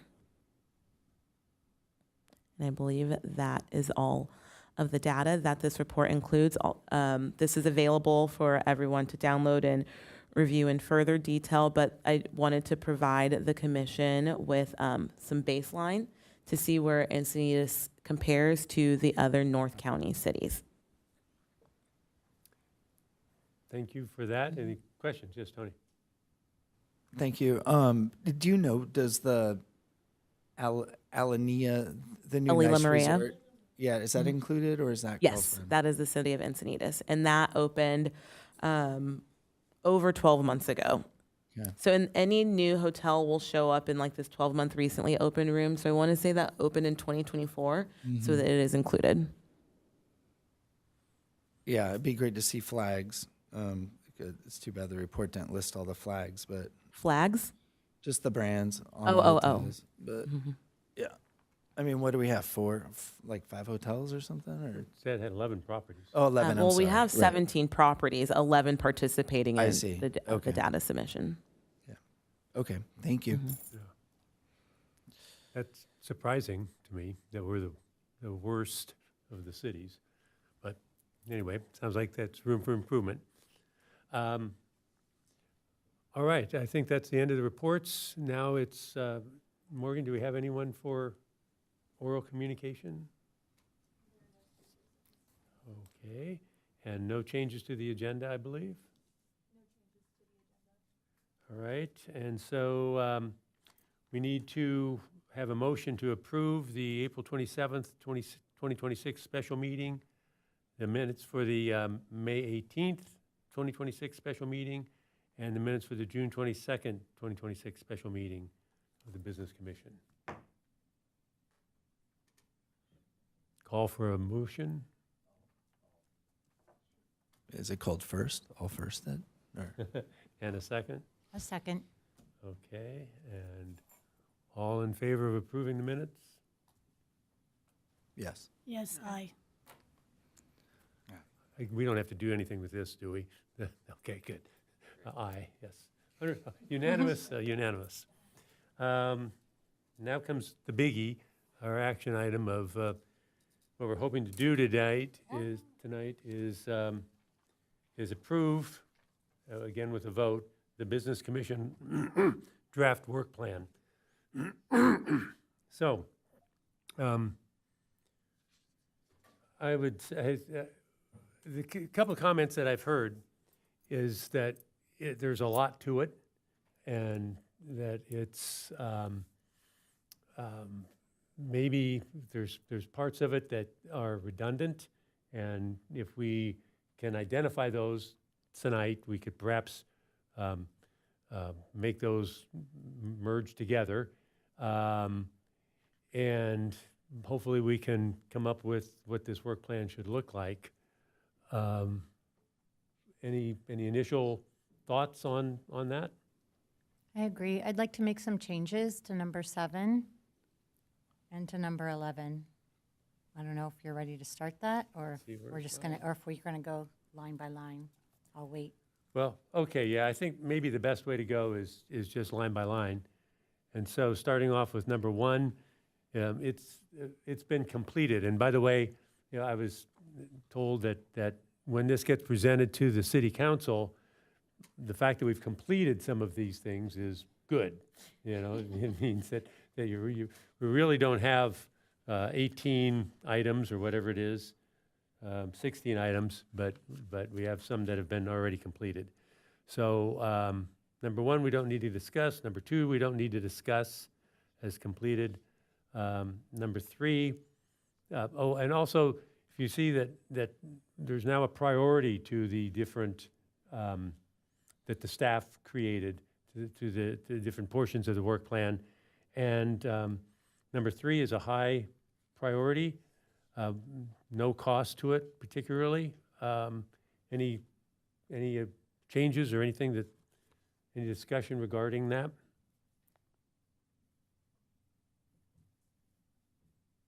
If not,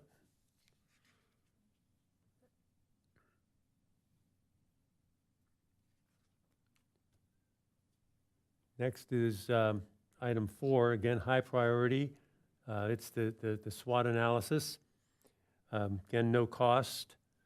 Do we see anything that needs moving elsewhere or dealing with differently? I'm going to take that as a no. Number 5, again, high. This is receive an orientation from city staff. We just had that. We get to say completed. So That's good. Number 6, develop a work plan for each sub-community in Encinitas. And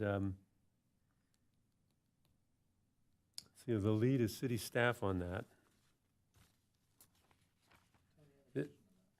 Go ahead, Tony. I guess I'm confused with that one and then number 3, because number 3, it's a high priority to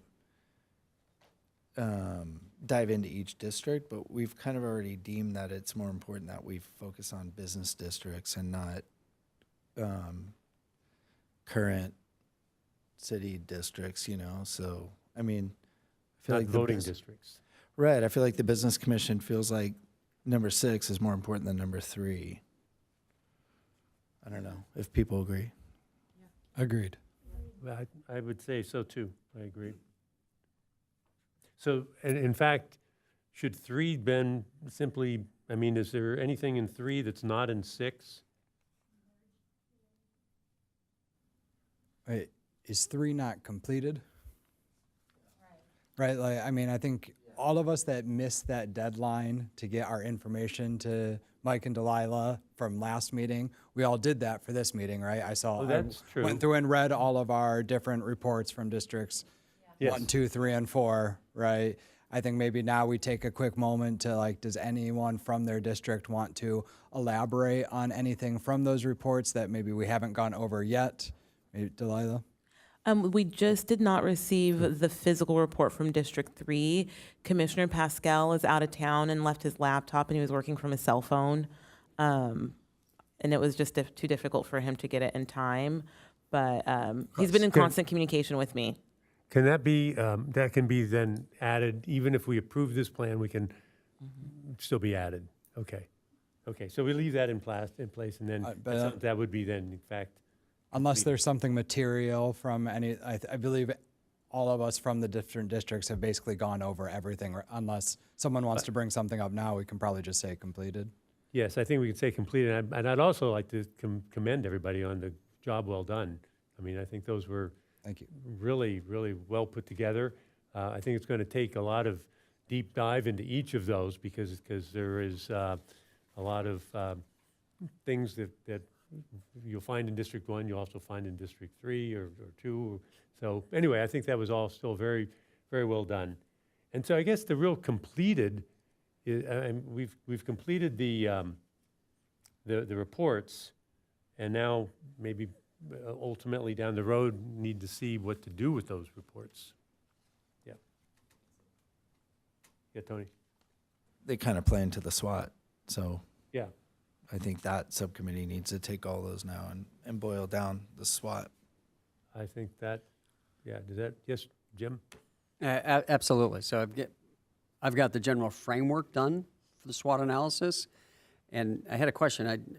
It was more of an open book question that, as opposed to just emailing you, Mike and Delilah. So in the past, I'm guessing that a SWOT analysis has been done probably on multiple occasions for the city. Is that fact?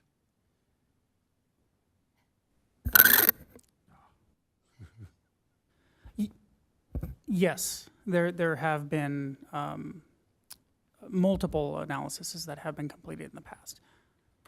Is there a chance to get a copy of those?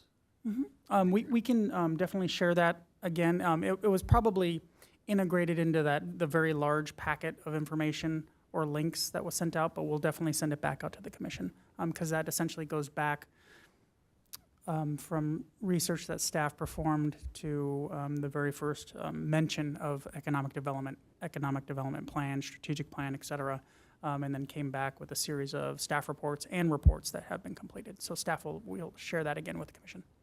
So outside of our commission and the general fact-finding that we're all focused on, I also have to imagine that there's been analysis done from other departments, other commissions, SWOT analysis. Regarding what topics? So other departments and commissions? Yeah, so when Jerry and I were going through just creating a framework, I was thinking if I was in another commission's seat, let's say Parks and Recs, for example, or safety. So some of the businesses I spoke to had talked about the fire safety, for example, which is all new to me, and which was great to have have him here explain that. They were combining that with the economic development and fire safety, which is not on my radar. And then I met with somebody who was from the Safety Commission, if they're a committee, I don't know if it's a subcommittee or what have you, and he enlightened me on some of the overlap of safety and planning department, building department, and then an analysis when I explained to him that we're trying to focus on some deliverables to the council. He had mentioned that it's been done before. And so I don't want to be repetitive and have the commission present something that the council looks at and says, well, you know, we did this last year. We had this, it's 2 years ago or 3 committees ago or councils ago. Meaning I don't want to waste everybody's time with a repetitive exercise if we can maybe combine or conjoin with what's been done and update. Yeah, so I think staff isn't familiar with any other SWOT analysis that have been performed by other commissions. However, staff will definitely regroup with the liaisons of each of the commissions to ask that question and then come back with that information to the And it commission. may not be in the direct form of a SWOT analysis.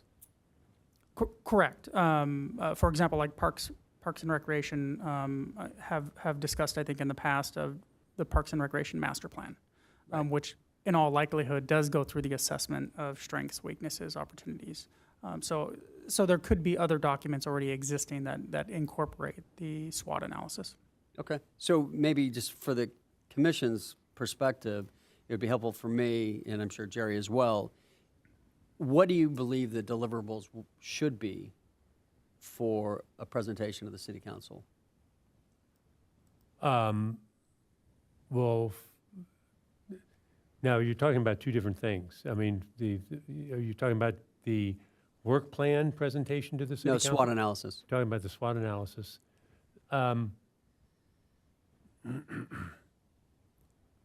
Well, I think that it would be something that would be delivered not at that next meeting, and it would be something that would be delivered taking the information from the different districts that they've put together and coming out saying this is where we see exactly what a SWOT is, strengths, weaknesses, opportunities, and threats, and say have that as a list. That's what I would envision.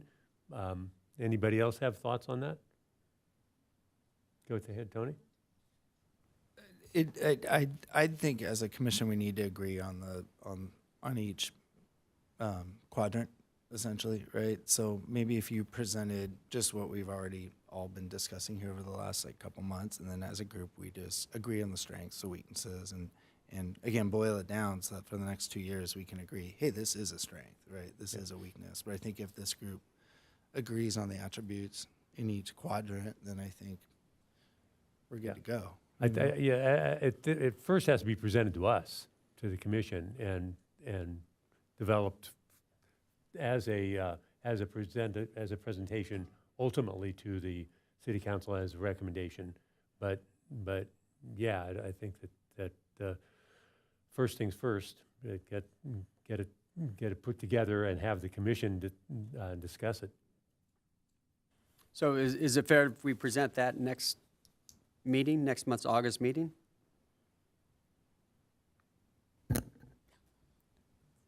I'm not sure we're going to have a meeting in August. So I think our commission is going to meet again in September. Okay. So we're going to be presenting the work plan to the city council in August, but our next commission meeting would be in September. And the goal is for today's meeting, the goal is to approve the draft plan today. So that way staff and our chair and potentially vice chair can present the work plan to city council and bring it back. Hopefully it's approved, or perhaps council may have revisions that they would like to see made to the plan. And after which I would advise you to deep dive into the work. But beforehand, I'd probably kind of wait on diving too deep into the work until council has approved your work plan. I would just like to remind the commission that city council, we are a body appointed by city council, and they do have to approve the work that you're all doing to make sure it aligns with their city council goals. Does that all make sense? Yep. Okay.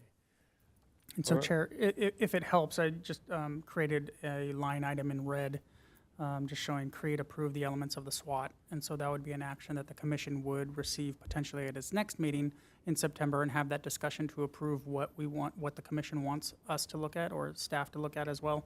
But that narrative or the tasks will be the piece that will be presented to the city council for approval. But that merely recommendation. If the commission does not want to see it, we can strike it and just leave it as is or as it was. I don't see anything wrong with that myself. Any objections from Jim? No? Okay. Let's see, we're moving on to, so we're stuck at 6, if I'm not mistaken. No, it's, I mean, it seems accurately prioritized there. Okay. 7, and Heather, you said you had a comment on that?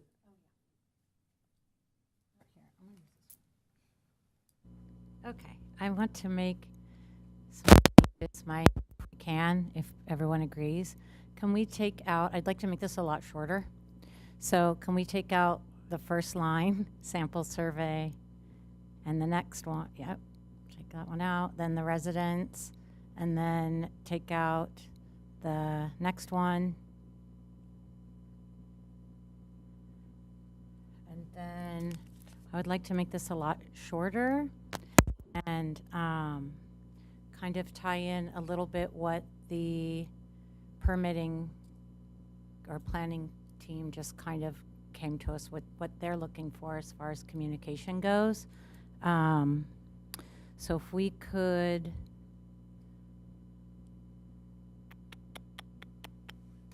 this is so long, take out the next one, utilize city social media platforms.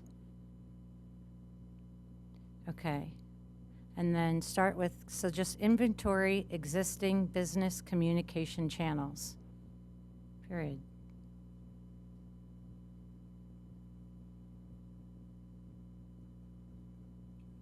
And then the next line would be gather input from businesses and residents on the needs. I don't know if that's in there already.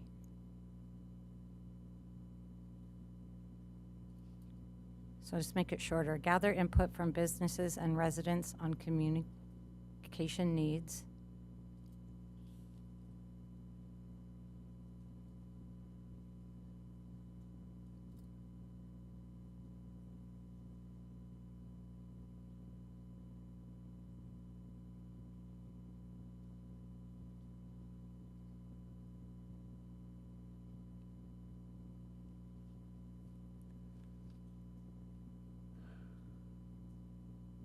Communications needs, sorry, not communities. Or communication needs. So Heather, question. It seems like you're taking out anything, any kind of input from residents as to how they feel about the city of Encinitas. Is that, I mean, I thought there was. No, well, I have gather input from businesses and residents, Okay. I think. Is that what you mean? I guess we, I think we want to know whether or not, okay, we've got we're the lowest of the occupancy rate for hotels. Mm-hmm. And is that maybe a good thing?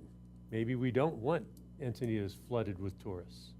Maybe that, you know, the fact that we are a kind of a hidden gem that only a few people get to know about, maybe that's better than trying to maximize that. Where, I mean, that's just my thought. Is that I want to make sure that our not just our businesses but our residents too want the city to stay a certain way. Sure. No, that makes sense. let's see. Mm-hmm.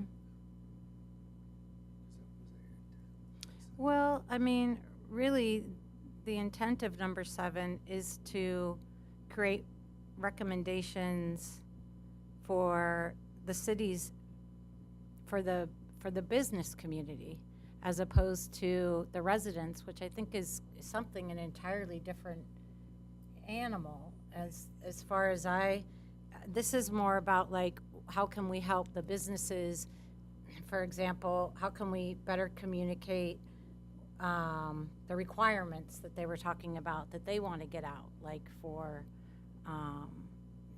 for people who are trying to start businesses. So this is just a little bit more narrowly.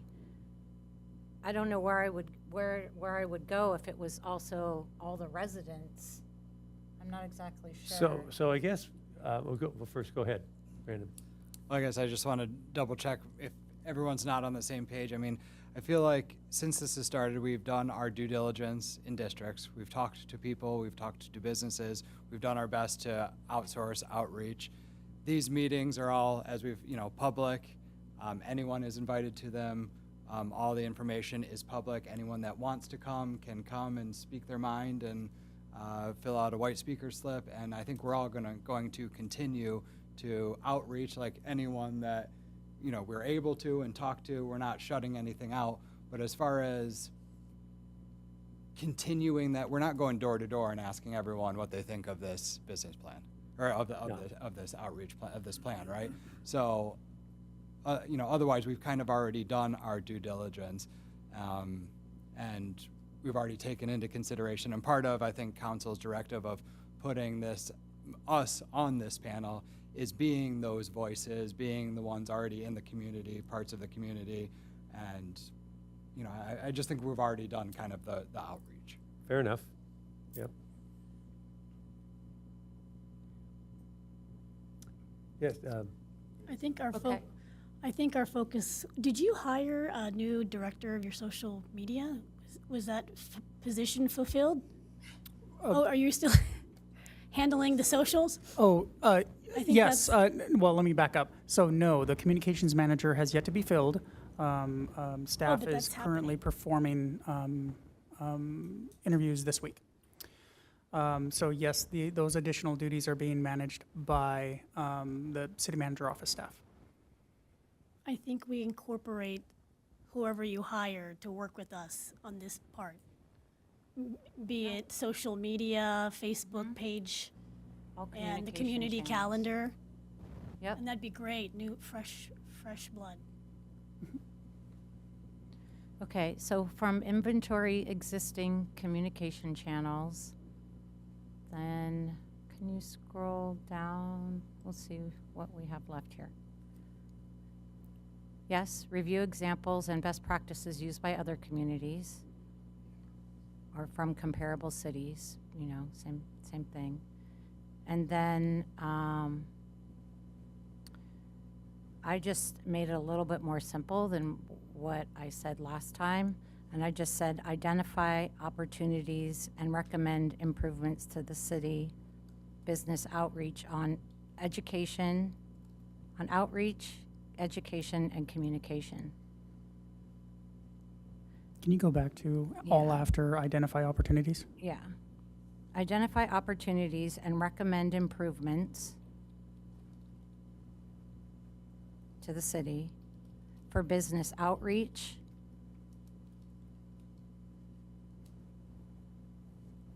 education, communication, and engagement. Maybe that's too many words. I like less words. I'm happy to revise it again.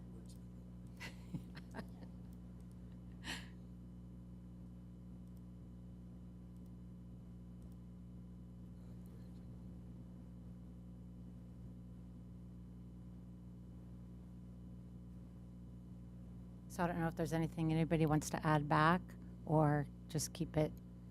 I'm just trying to simplify it. Okay. Simple's good. Okay. All right. Moving on to 8. a fourth event other than the Switchfoot Pro-Am or anything else that anybody wants to put in there?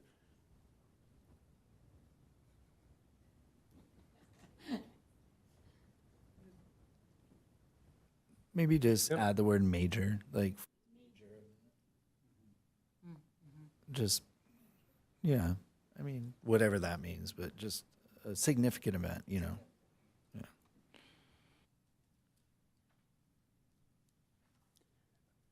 Delilah, why again do we have cost on that? Because in order for us to support an event, there's going to be an anticipated fiscal impact. You have fees, insurances, application fees, vendor fees. And we currently do that for the Pro-Am? No, so it said, e.g., for example, partner with Switchfoot, Pro-Am, or Surf Ride.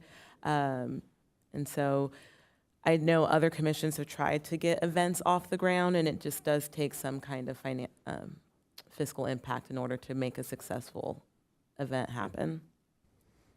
And just to add to that, there could be additional ways that city staff would support this event. So if it goes through the city permitting process, there's certain portions of it that city staff would help augment some of the duties or responsibilities that could facilitate a fourth event in the city. And examples of that could be assistance with traffic control, staffing certain portions of the event. And again, I'm just using those as recommendations.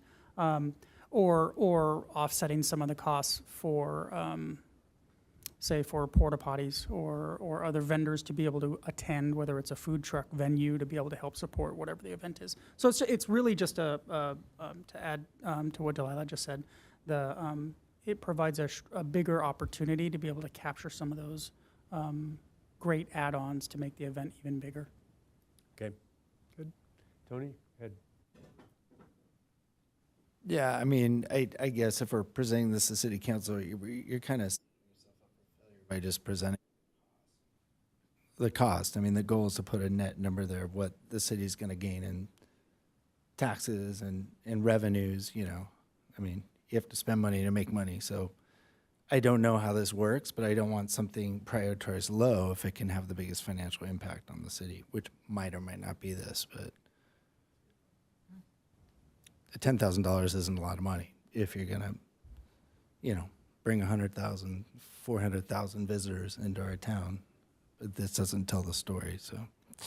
And to add to that, that's a very good point, because I think the ROI on any of these items, typically from a commission standpoint, bringing in a work item or a work plan doesn't really have an ROI to really worry about as much.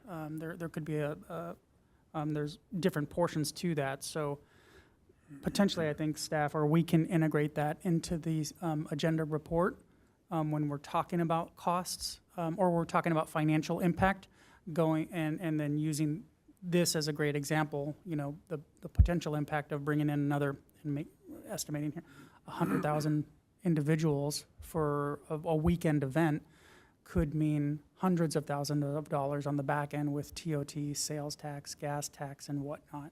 So that's a good point, and staff can integrate that into the report if the commission chooses. Okay, yeah, I mean, but we need to integrate that into not into the work plan, but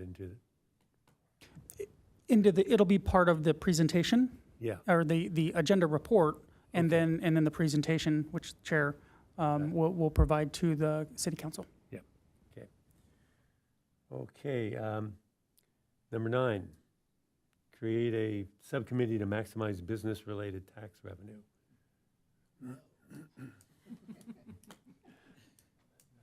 I see Solana Beach just increased their tax. They did. Yeah. 1%, yeah. Yeah, And no one blinked. and no one blinked. No one cared. There's not one vote against it, by the way. Just the TOT, the not sales tax, TOT. So, yeah, I guess that could be a good one.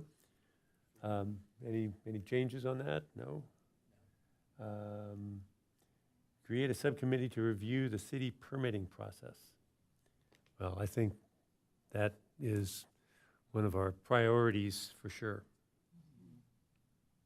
Right?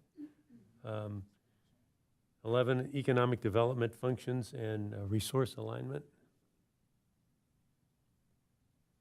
Any input on that? Yeah, I might That didn't you have that one too? wordy. Yeah, I also, I was asking the question about KPIs, but it's interesting to see how they're rating their own departments, right? So it's like, should we add something in there on, understanding or assessing or creating metrics to ensure these, business departments function? Accountability. Yeah. Well, Are you, Tony, are you talking about back to 10 on that, or are you talking? no. I think 11, because if we're really going to dive into the resource alignment, because we're talking about people at that point, right? Well, then it comes down to holding people accountable and productive. And, in the brief conversation we had today, it didn't seem like there was trackable metrics to assess if they're being effective in getting your permit done, So. Mm-hmm. So I think it would go under 11. Maybe it would go under performance, assessing and creating performance indicators by role and function, right? Yeah. Mm-hmm.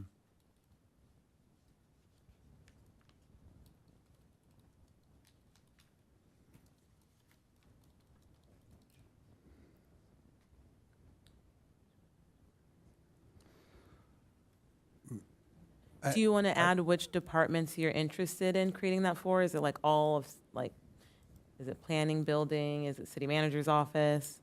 Specifically staff. Just joking. No, I think the ones I mentioned today were good. Like in the permitting process, it probably comes back to it, Right? Yeah. Yeah.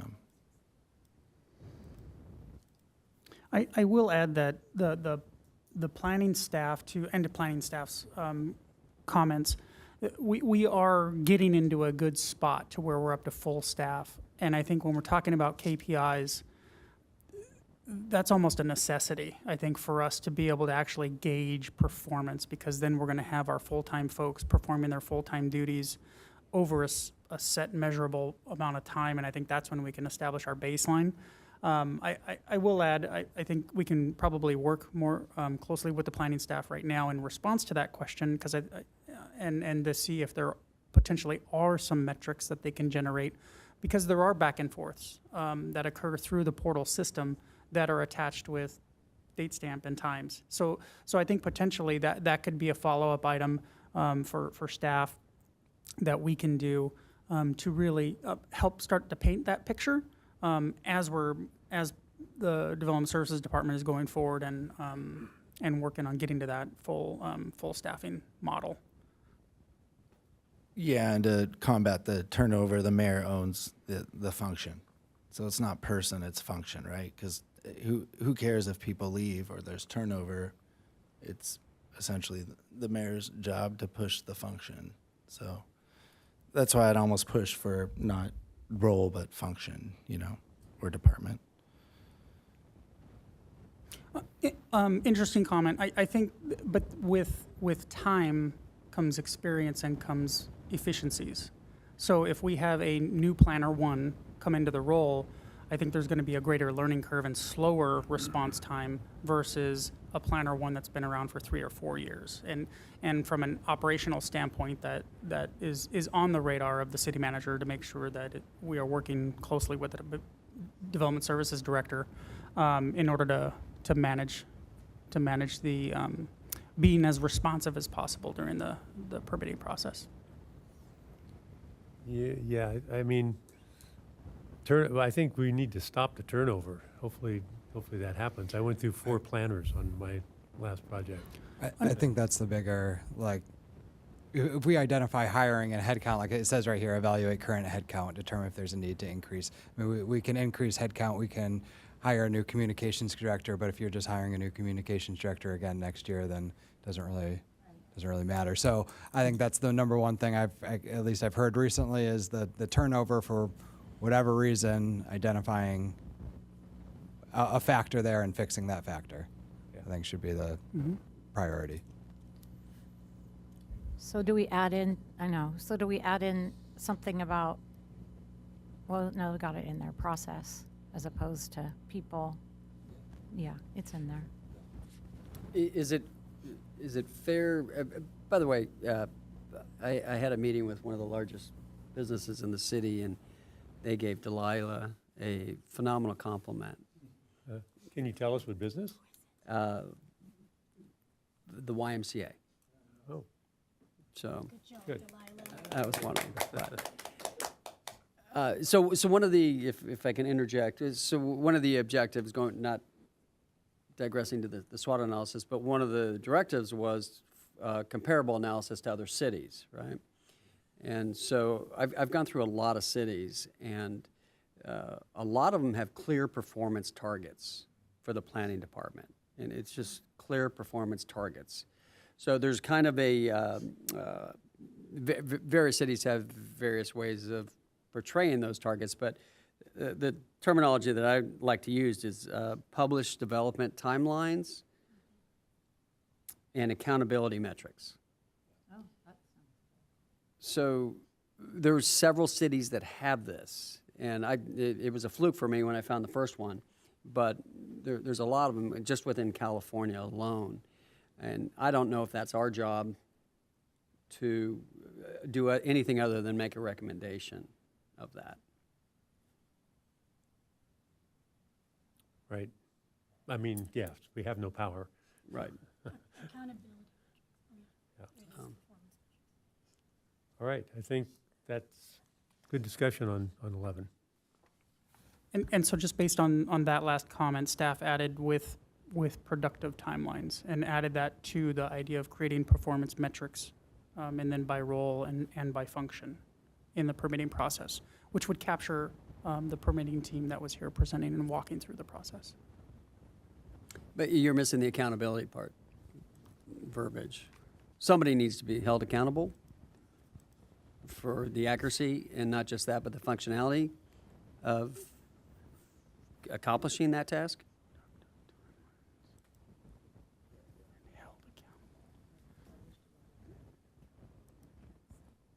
Productive.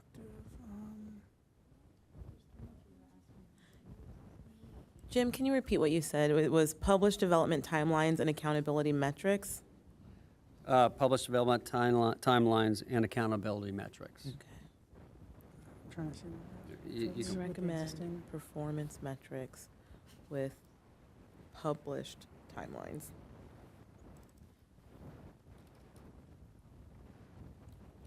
And accountability metrics.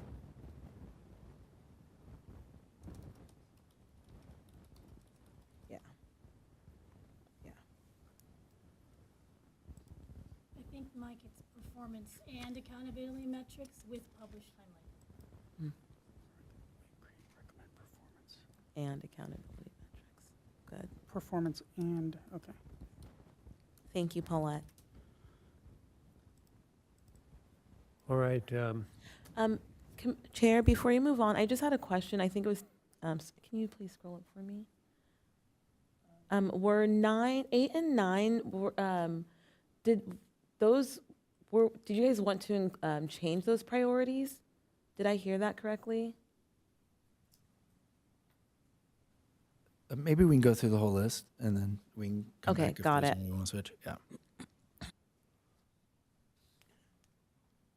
all right. So 12, it's provide the completed SWOT analysis, and I guess that comes back from 4.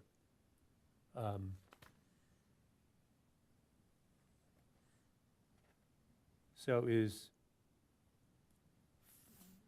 4 is doing the SWOT analysis, and then is 12 then finally the what we would produce for the city council down the road? So the initial SWOT analysis for 4 is in Q1, and then this is Q3. Is that, or are we, I mean, And staff can help bridge that gap, Chair. So the SWOT analysis would be a component of the Economic Development Strategic Plan. yeah, And right. the strategic plan, I think, is the discussion, and that's the deliverable that would come back in Q3.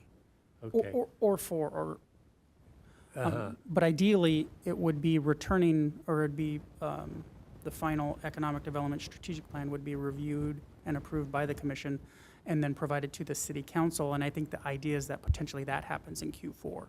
Okay. Okay. Other thoughts about that? Oh, or in 3, okay. Delilah just helped me with the timeline, sorry, Chair, to Great. interrupt. But I believe we may have Q3 listed as the deliverable of the Economic Development Strategic Plan in Q3. Okay. 13, maximize, explore ways to maximize business occupancy and business improvement incentives. All that, you're the lead. And this has maybe 50K involved with it.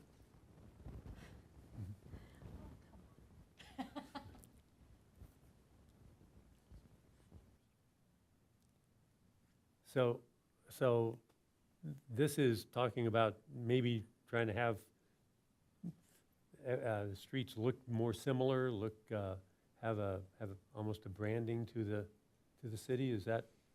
If I may, Chair, the storefront improvement programs are a way for the city to support businesses who need an external refresh. So, for example, the city of Vista had a very successful facade improvement program that they invested a lot of money in back in 2019 when they were doing their streetscape project for Paseo Santa Fe. They allocated $75,000 annually that year to give matching grants to businesses who were updating their facade. Since then, it is now their budget is now down to $15,000. So they're approximately giving 1 grant out per year. But with staff put an approximation of how much money could the city allocate to this program if council approved, based on the Leucadia Streetscape project that's definitely been identified as a need in town to support businesses along that stretch, in similar fashion to the way the city of Vista did it. But of course, this commission can decide to, create that program however they would like to, but that's just how staff determined those numbers. And the storefront improvement program would be a matching grant program geared to support businesses who need to update the front of their building. Okay. Or perhaps you And- wanted to do tenant improvements. Again, this is all open to the commission. This is just an example of what a neighboring city has done. Has any neighboring city done any type of vacancy tax? Not a neighboring city. There is San Leandro, I believe, just approved their vacancy tax. I do not know if they have collected on it yet, but San Leandro is one of the first cities to impose a vacancy tax.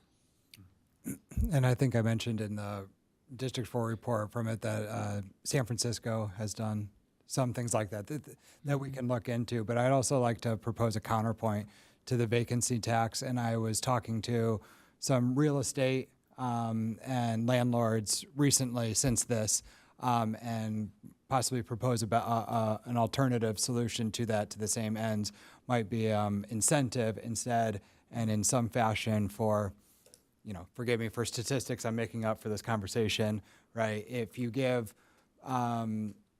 strip landlords a tax incentive if 10% of their leases are to people from local Encinitas, or 20% from San Diego County, or 30% from the state of California, right? And maybe something like hierarchical in that order or something like that to kind of, again, promote what maybe we're hearing people in Encinitas want, is that focus on local businesses, right? But local San Diego, California, kind of in that order or so.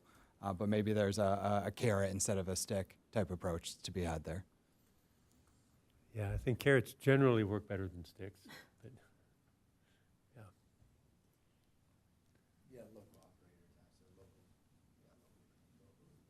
Local operator incentive. Something that incentivize to rent to, the next mom and pop store, the next person that wants to pull themselves up from their bootstraps from the Leucadia Farmers Market, right? To, open their first brick and mortar. How do we help that next person to accomplish that?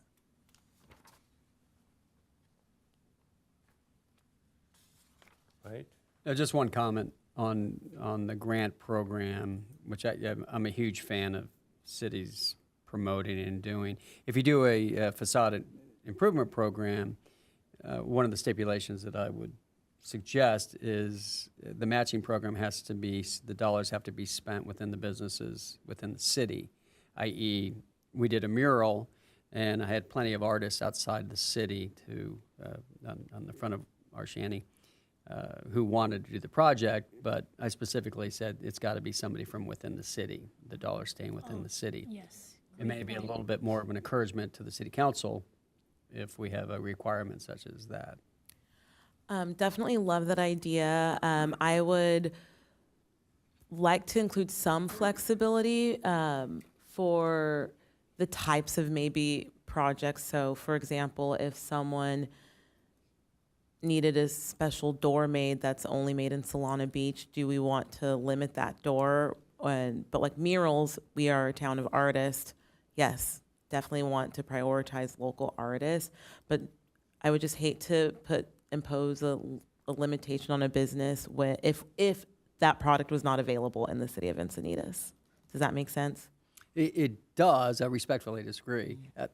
Carlsbad, for example, their mayor has said they need nobody outside of the city of Carlsbad. They're a self-sufficient city. Mm-hmm. They don't have a facade improvement program. True, but if you really needed a chair, an ironworks, I mean, you just have to make do with what's within our city. Mm-hmm. My suggestion. Yeah. I think it's workable. We have plenty of businesses that you could do that with, and they're facades. We're not rebuilding. It's not structural improvements that you're paying for. Again, this would be for a grant, right? I mean, it wouldn't be, the business could still choose to get the Solana Beach door. You can go to Home Depot, Yeah. for example. I think, again, there might be a hierarchical approach to this where, the largest incentive is from the city of Encinitas and then from the county of San Diego and then California. But whatever that incentive is, so you're not, shipping your new patio furniture from overseas, right? Like I think that's the main goal. But something hierarchical. So yeah, you get the most percentage if it's from Encinitas, but this county of San Diego is also a pretty good alternative. Yeah. Yeah. Good. I think we covered that. Let's see. 14, create plan for the city to focus on Olivenhain and El Camino Real.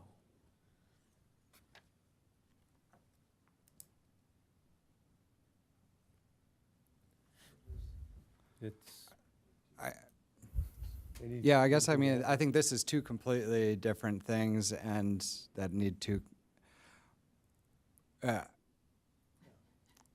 I guess, how do I phrase this? Focus on Olivenhain, I think more we just want to make sure that they don't get Olivenhain where, there's the new Cafe Dosa, right? Or the new, Harvest Ranch, and that can kind of like get forgotten as part. So just making sure that those businesses are represented, I guess, is, I don't know that they actually need anything, but just making sure there's a representation there. But I think more the El Camino Real is the focus as, fiscally responsible commission members when we look at those numbers and know that North and South El Camino pay for the city to be able to do what it right is the if the 101 is the heart of San Diego, El Camino is the body, is the life, makes it happen. Go ahead, Tony. Like going back to one of the first ones where we did the sub-plans for the business districts, what if we added the word like prioritize too? So, because we're already doing like each business district, and I think we all know El Camino is going to be super important. So if we designate that as a corridor and then we prioritize it pretty high, then the plan's going to be more important. Right. I think we're talking about equity, not equality, right? Yeah. Where it's like we should treat everyone equally, but we're going to focus on what's bringing us in the money a little more than what's not. Yeah, but then we can strike that whole number Tony, 14. Yeah, that's what I was going to say. It sounds like you're thinking or just get 14 rid or of whatever. Yeah. Yeah, correct. That. Yeah. I think Because that's I a great, think- a great yeah. idea. Okay. Yep.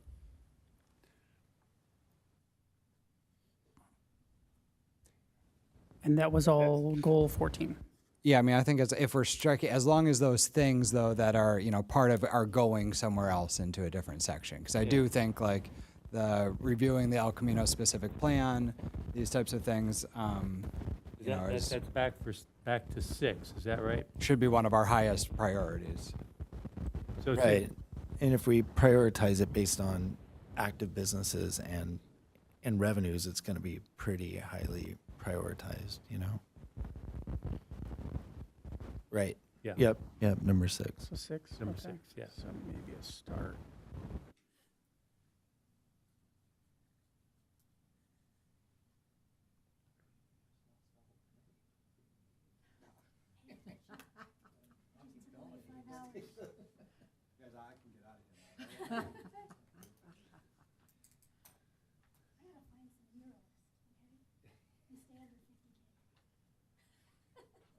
Okay, so 14 struck, and we're moving on to 15.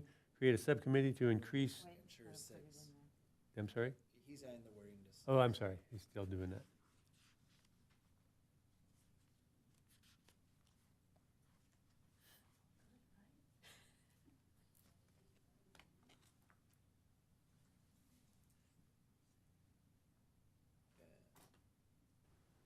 I'd say develop a prioritized work plan for each. Yeah. Yeah.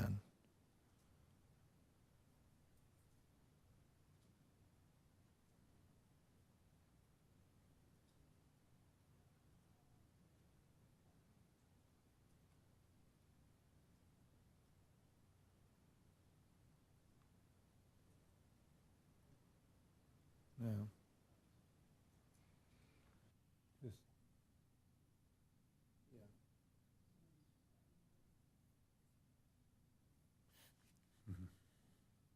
Leave behind just looks stuck on there at the end, doesn't it?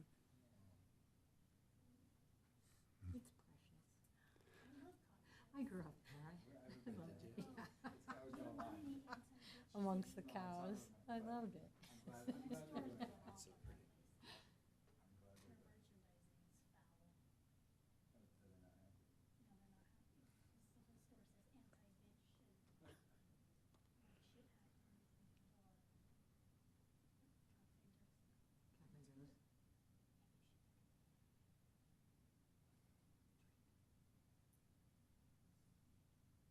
Okay, so now, what was 15 is now 14.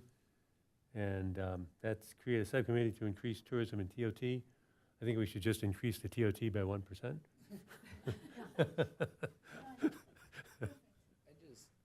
I just really question it being a low priority because the hotel occupancy is so low here.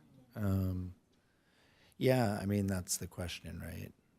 It kind of is. I mean, do we, I was watching a show on, I forget, the guy in Italy, and he's off at this one place, and Tucci, that's it. And there's no tourism, and they love it that way.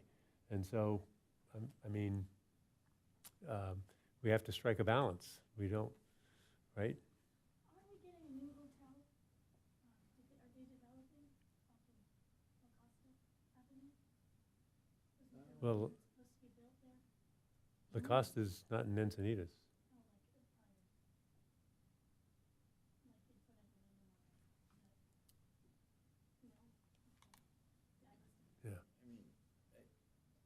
I will say we are a business commission. Well, Like we're speaking on behalf of the businesses, yeah, so. yeah, yeah, yeah. I Well, mean, not really. I mean, isn't there a resident commission or? I'm not speaking on behalf of the residents. I actually second that. Like, we're yeah, okay, again, I understand what you're saying, but I just want to remember that ensuring and preserving community character is the focus area 5. And so that is where maybe you don't try and maximize the tourists here. Well, and that's what that Or boutique hotels, or, yeah, or short-term occupancy. Yeah. So anyway, that's the thought. Right. Any other changes to that, to the 14? Or not?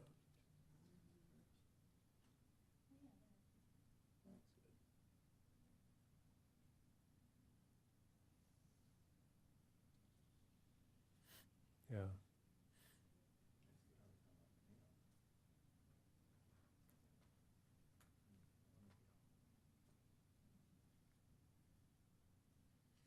All right, let's move on to what appears to be our last one. And that's create a subcommittee to assess and recommend outdoor dining requirements and opportunities. All good?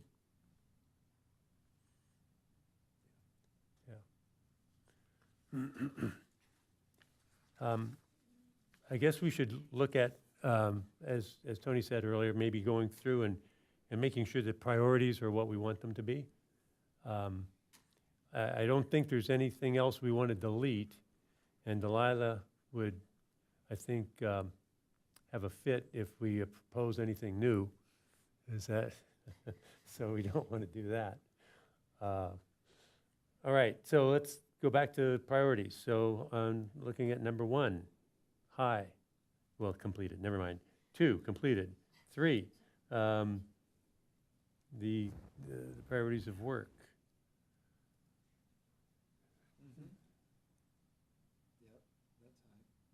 That's high. The SWOT analysis, that's obviously high. And receive an orientation for staff, that's done. That's already high. Medium, a work plan for each subcommittee. Okay. Recommendation to business engagement in the community. So this is 7. Does that stay at low? I think that's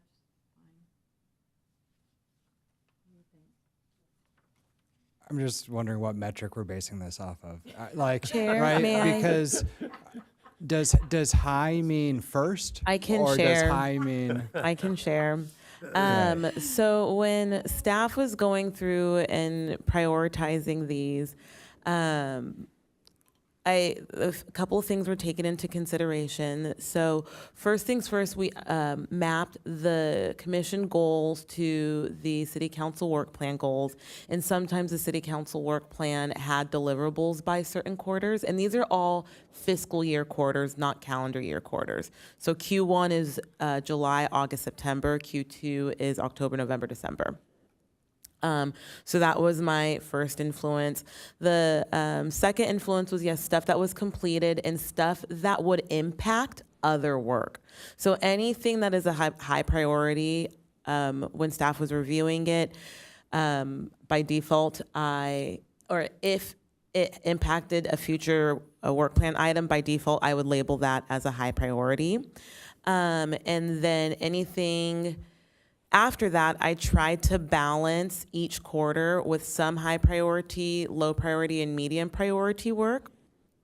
And then, yeah, and if something like, for example, the Economic Development Strategic Plan, staff has to take that to council in Q3.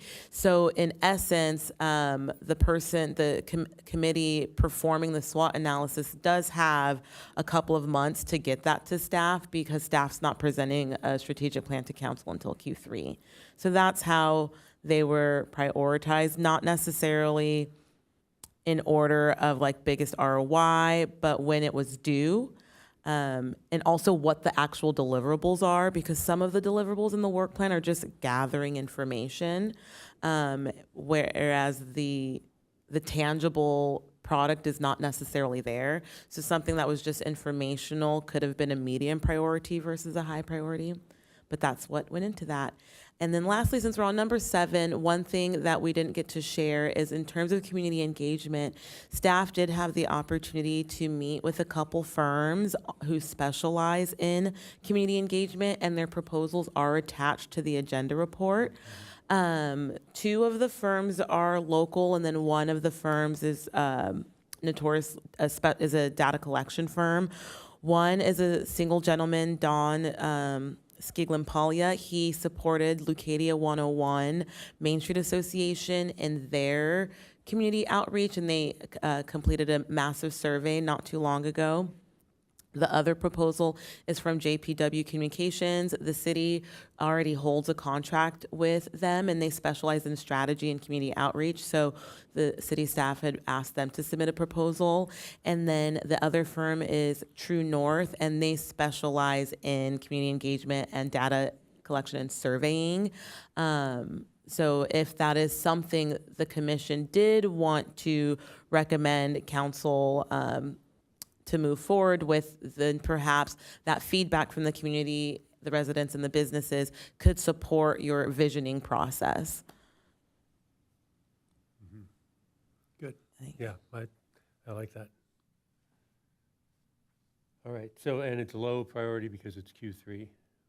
Yes, and again, these are all just, me taking a stab at this. And like staff was just proposing a recommendation, nothing is set in stone. So we are looking for the commission's feedback as to what you would like to change and what you would like to see. Okay. Any thoughts on any of this yet? No. All right, then number 8. Again, low. And that seems like a low priority to me. That Q3 would be, and that's done. And I can tell you why this one is low. Because when I've heard about other commissions trying to create an event, they learned that it was a much larger lift than anticipated, and you need a little bit of a longer runway time with that.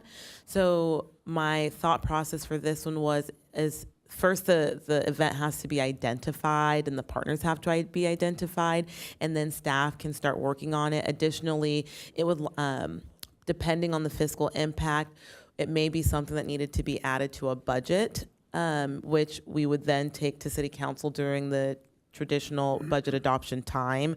So that way next fiscal year, we'd have ample time to plan and prepare for. Mm-hmm. And that was my thought process. Again, if you all had something different in mind, please let us know, but that is why that was low. So, okay, it makes sense to me, and again, this was just coming up with a proposal for some, and it's down the road. It probably wouldn't happen for at least a year. So, low priority. Subcommittee to maximize business-related tax revenue. Is that also that's a Q2? So this was one of the items where I was trying to have a healthy mix of high, medium, low for each quarter. So it's like in Q2, you could prioritize some other things and then provide city staff with this list of targeted businesses. Okay. But again, you can change that if you want to. I just didn't want to have too many highs and too many mediums, because if everything's a priority, then nothing's a priority. Yeah, it's so true.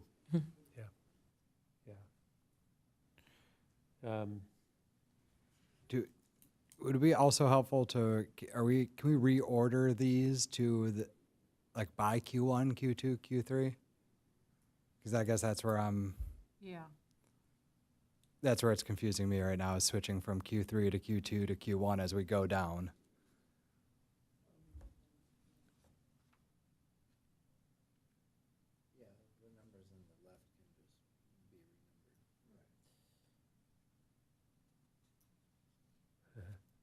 that an easy, easy task?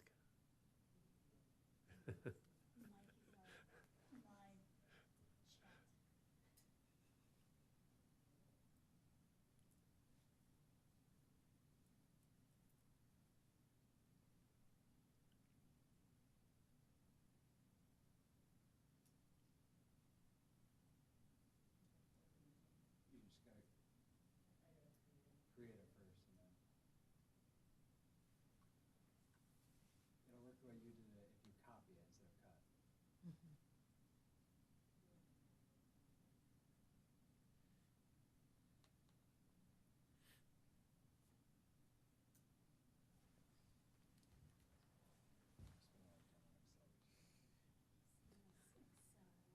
Yeah.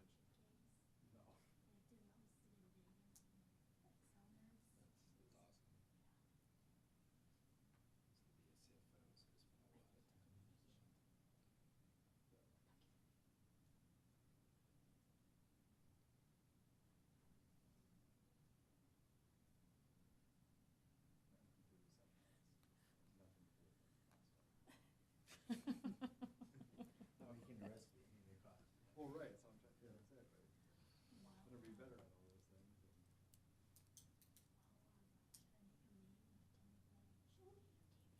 Yeah, do it. I love it. Just give me one I'm number. gonna make a meme of you doing that. I'm gonna share it to the group. Just share with my teammate culture, they'll be like, yeah, that's what he wants. So you're saying there's not KPI? You're saying. Just wanna know.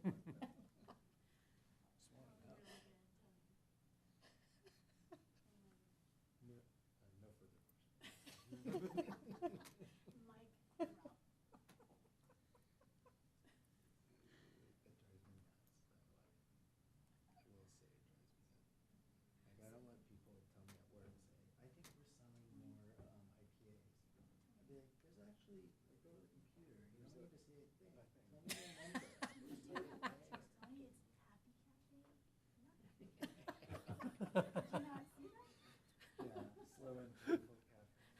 It's just Happy Cafe.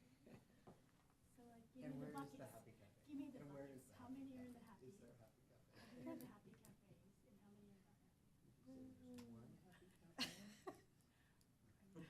14? 3? 0? Just tell me the number. Make some up. You should use that as a metric stuff. Okay, let's start. I'd average it over a couple years, you know. Only 2 columns. I apologize, Mike.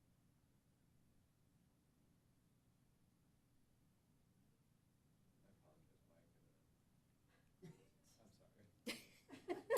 You owe us dinner now. I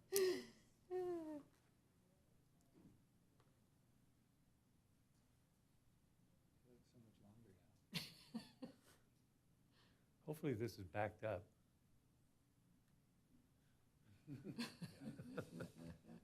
just hit the undo arrow a bunch of times. That's right. That's my go-to. It's your computer freezes up.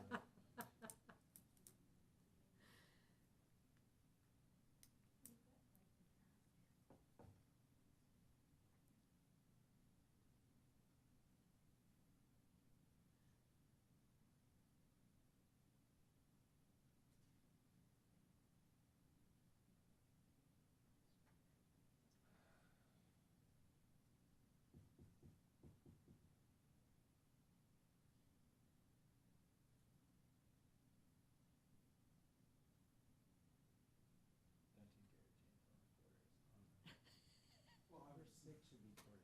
I was gonna say, maybe we should have done pocket first. Oh,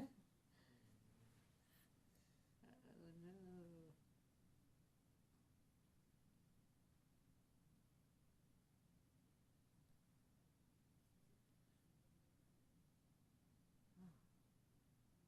Oh.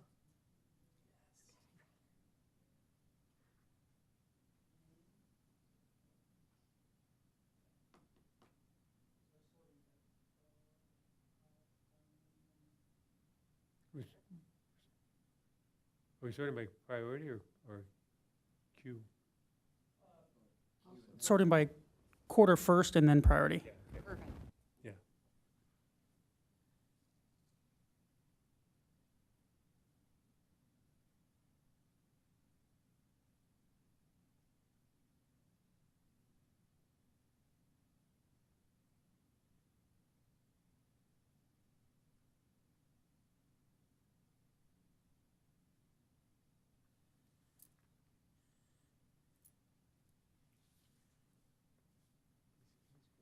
You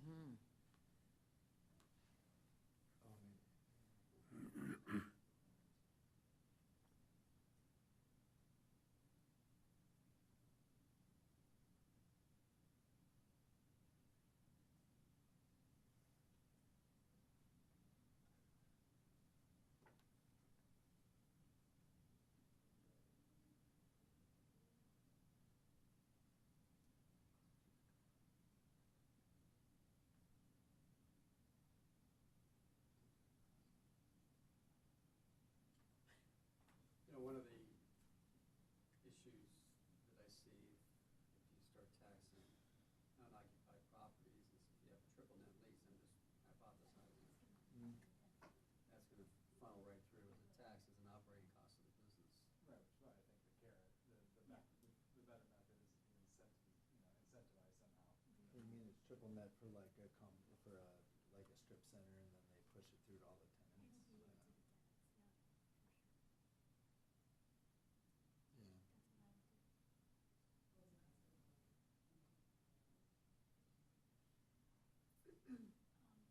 Well, how are they doing in San Francisco? Sorry.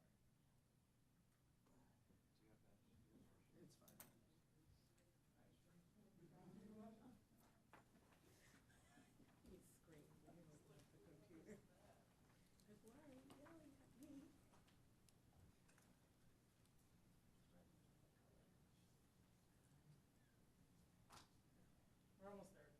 Oh, you're doing great.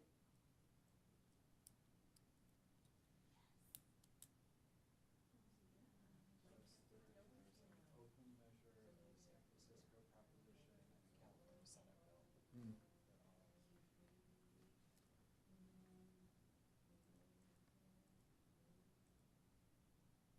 Tried to address a similar issue recently. What was that?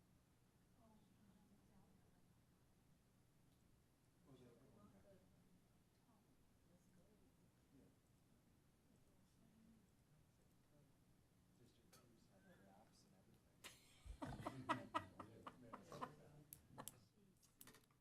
Pie That's cool. They had pie charts. Jim, you know, I'm not saying you do this, but you could probably throw all the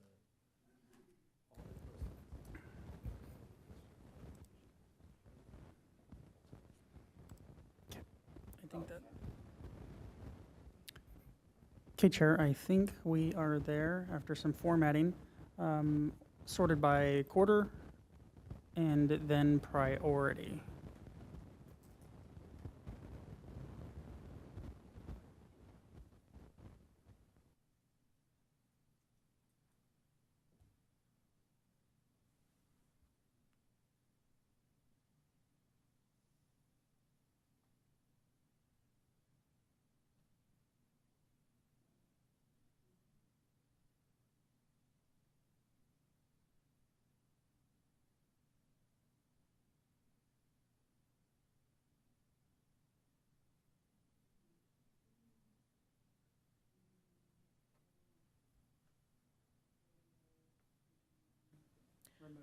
One thing that Deputy City Manager James just informed me of is there's no Q4 deliverables.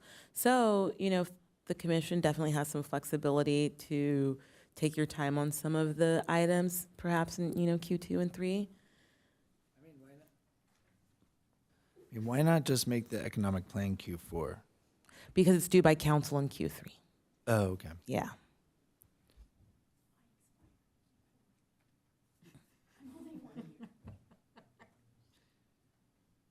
Mike, can you scroll down a little, just one more time slowly?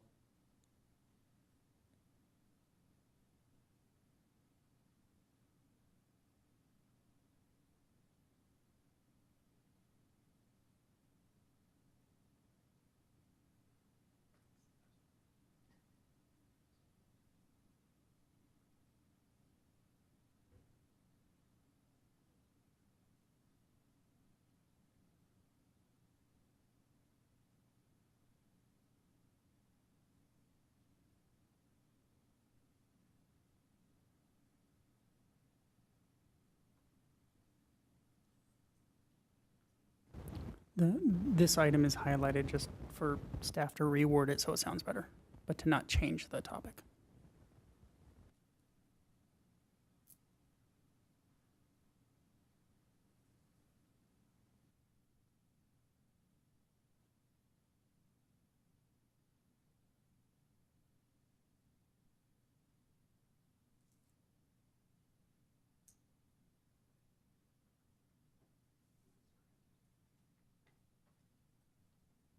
There's just a typo there in number 15. Instead of provice, it says provice instead of provide. Thank you. And Chair, if I may, and another option for consideration, since the work plan seems to be, for the most part, 99% complete, in order to shrink this down even more, an option during the presentation in the agenda report could be we remove the items that have been completed and we more talk about that as background. And then the actual work plan itself will be the specific goals that the commission has lined up for the year. It does two things. One, it really shows the city council and the community of the work that the commission has completed even before approving or creating a work plan. But then number two, it really creates that clean work plan of objectives that we have moving forward. And then we would just be able to move forward and complete it as needed. But that, as staff's recommendation, looking at this. For myself, I mean, and see what everyone thinks, but I would think that's the better plan, as long as Delilah said, we want to have a report card showing that we've done something, and so that we can show that we have these others completed, but not as part of the work plan, is what you're suggesting. And I think that's a good idea. Just separate it into two. One that's completed, you show that, and one that's Yeah. Yeah. future oriented. And potentially, staff, we can craft that into, the background portion of the agenda report, saying, we started on this date. Since that date till today, the presentation to the city council, these are the action items that the commission has completed. And then that will be shown there, and then the rest of the body will reference the future work items. And part of that would include the district reports and, yeah. Yes. Yeah, anything completed, that will be repackaged and prepared and delivered to the city council under the bigger agenda item or agenda report. Okay, good. I like that. Any other thoughts? No? And did we get, this is all, so we have all Q1 first? Yes. And then Q2?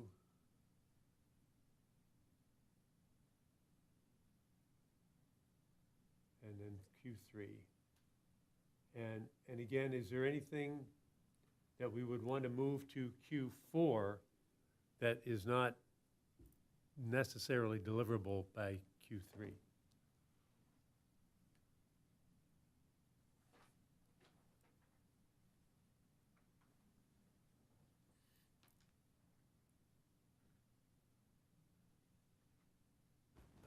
Potentially, this task could fall to the budget process, which would be more Q4.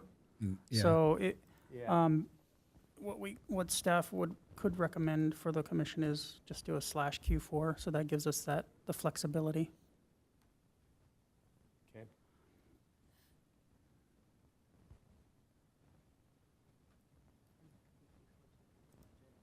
Yeah, and this one could be, really anything almost reflected with budget could be also coined into Q4.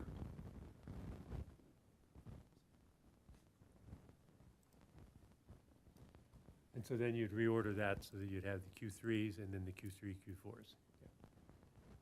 So that would be, so this 15 would move up.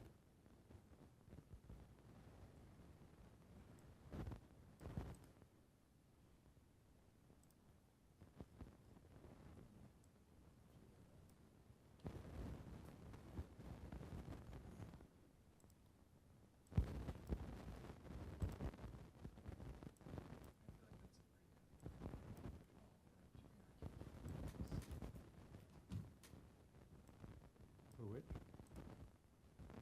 And the strategic and economic plan, I feel like that's a pretty heavy lift. I feel like that should be our Q3 focus, and then Yeah. those Yep. next things can wait till Q4.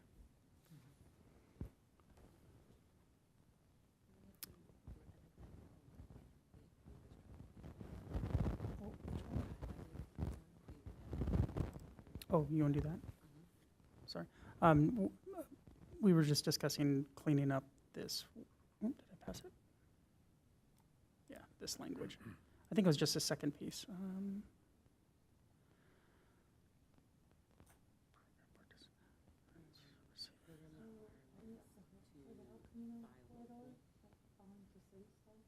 Oh, yeah.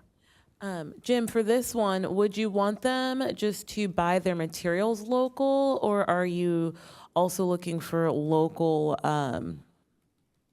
hiring local employees?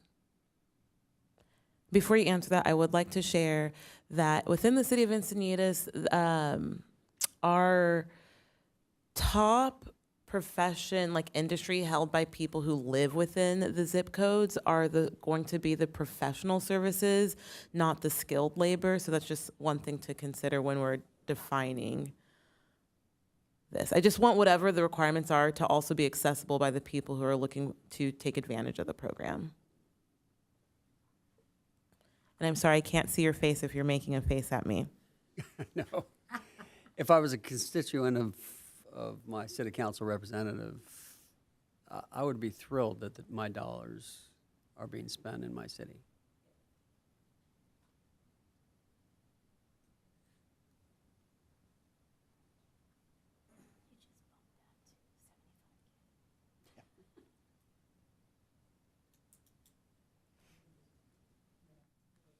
And I think that kind of leans into the community character aspect too, Mhm. that local. Yeah, yeah. Yeah, it does.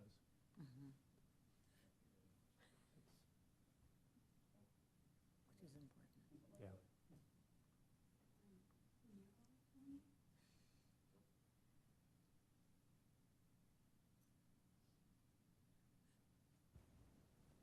Okay, that was the last edit. If the commission's okay with that. Want to do it one last time? Walk through it one more? Just top to bottom. Sure.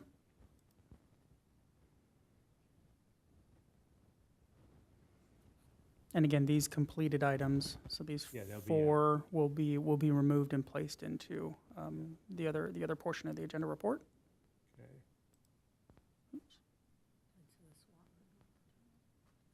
So create, approve the elements of the SWOT, and that's really coming back to the commission Right. with those recommendations.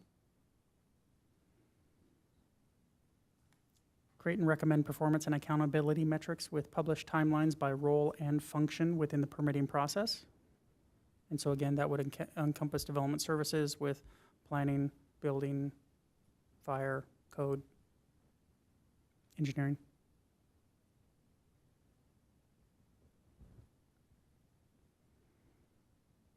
So here we added a Livenheim, and then also the discussion items that were before. Which one? We have to add the city staff. I think city staff's no longer. So scroll down. I think there's staff liaisons assigned to that. Or not staff liaisons, commissioners assigned to that. Oh, gotcha. Okay, good catch. So staff would serve in a potentially support role. And then that's what, change it to lead and. What the hell?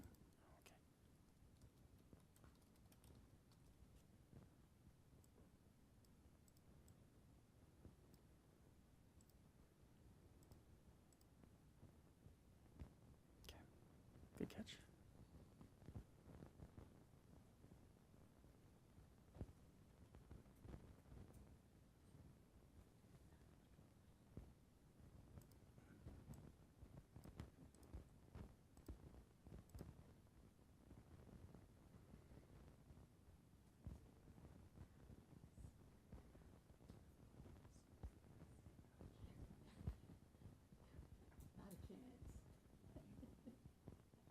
And significant events, and then this one was moved upwards, up into another task.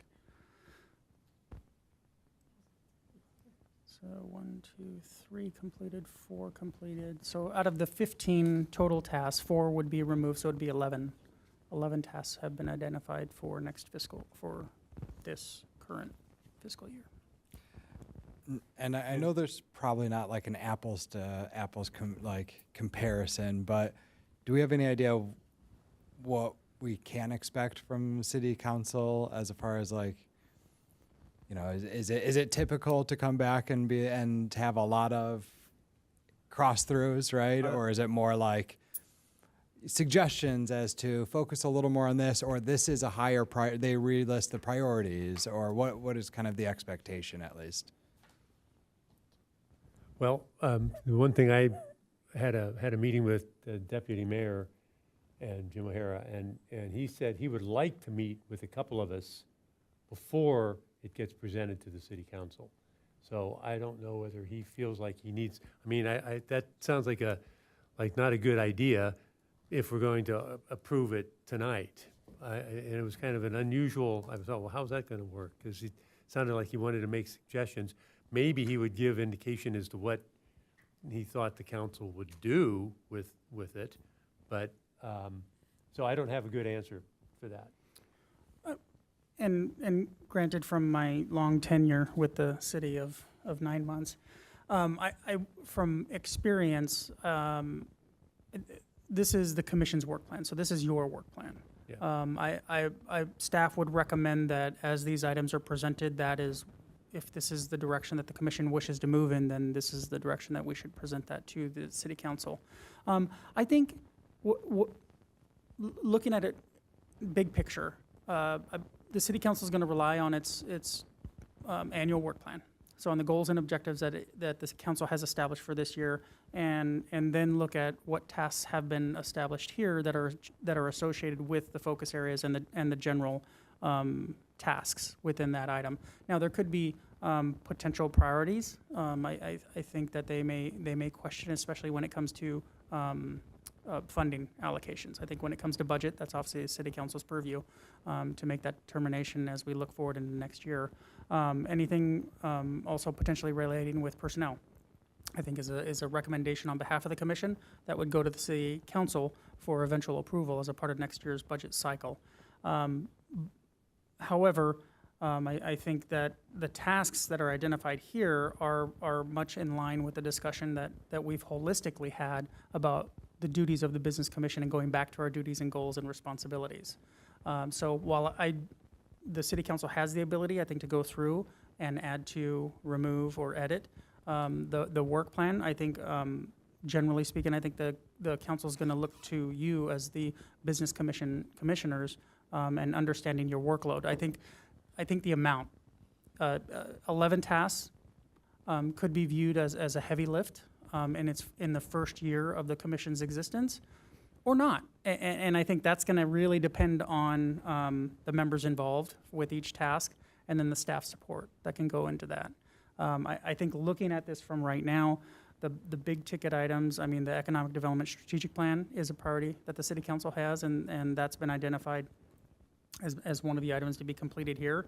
And I think all the other items, as long as the commissioners, each of you, are okay with the responsibilities and the requirements and the deadlines that you're calling out for each of these tasks, I think that's the proper direction to go in, because I think that's when we feel we can best accomplish these items, and then eventually present that to the final, I guess, annual report back to the city council when we develop next year's work plan.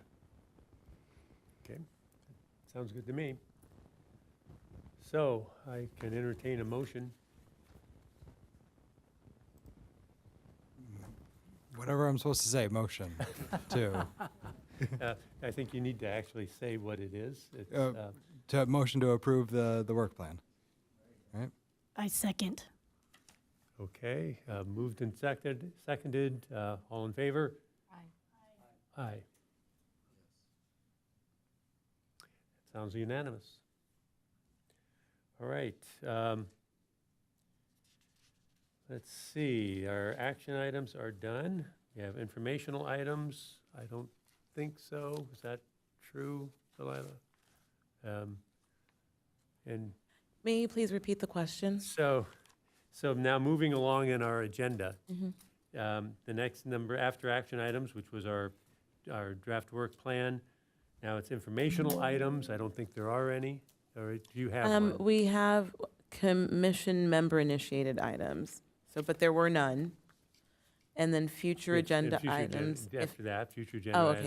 okay. And does anybody want to add any future agenda items? So, or discussion points, because remember, in order to talk about stuff, we have to agendize it.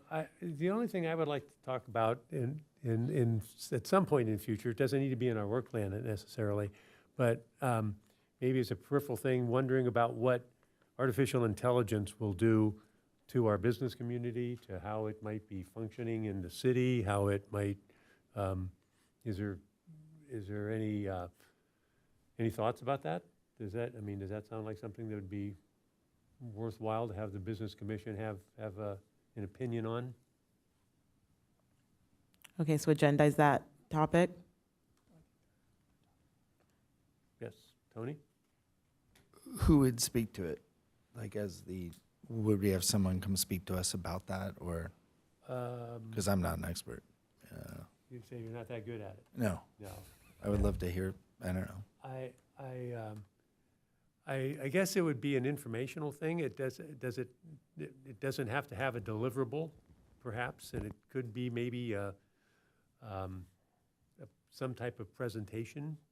I don't know. This is simply I had thought to myself that this seems like something that we ought to, we ought to maybe be thinking in the future. I mean, are we going to lose certain types of businesses because they will no longer exist, or it's something that's kind of been rolling around in my head. Or also, how can the city be using AI to And that be as productive as possible, or help with some of the workflow automation? right. Is this something maybe, Delilah, you can help us with and find if there's other cities discovering on this topic? Absolutely. So what I'm hearing is look around to the city staff's network, whether it be neighboring cities or other agencies, see if staff can come back or bring someone in to provide an update on what's happening in the world of AI and its effect on the business owner operator, and then how cities are leveraging AI tools to service the community. Is that the? Okay. Kind of, specifically, and we've already talked about the AI tools we use currently, and maybe just so we know, are there plans to use more AI tools right now for the future? Okay. I think from a city perspective, we can definitely share the efforts that have already been in place by our IT department.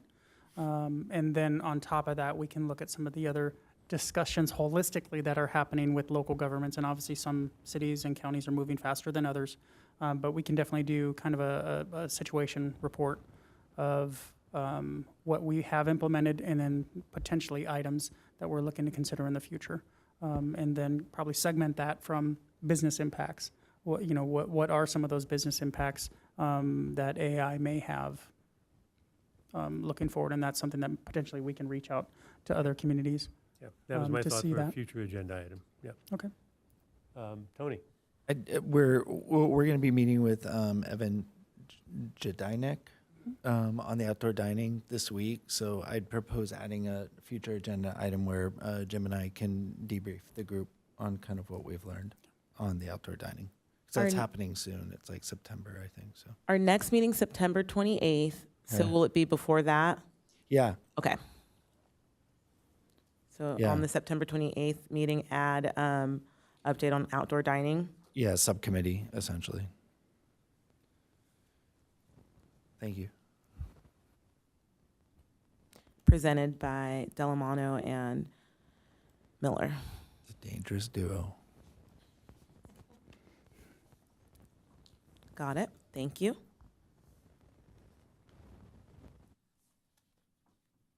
Okay, then let's see. Commissioner Roundtable, possible direction to staff. Any other thoughts? In that case, I have a small update. certainly. I was able to chat with our representative for the state parks department. Oh. to just kind of get some information on what's going on the San Elijo campgrounds. So as of right now, the San Elijo campgrounds, they issued an RFP for their concessions. And the RFP was awarded to, Volk. He does our current concessions at Moonlight, actually. So, Wait, who's it awarded to? let me find my name. Sorry, I've been doing so many meetings recently.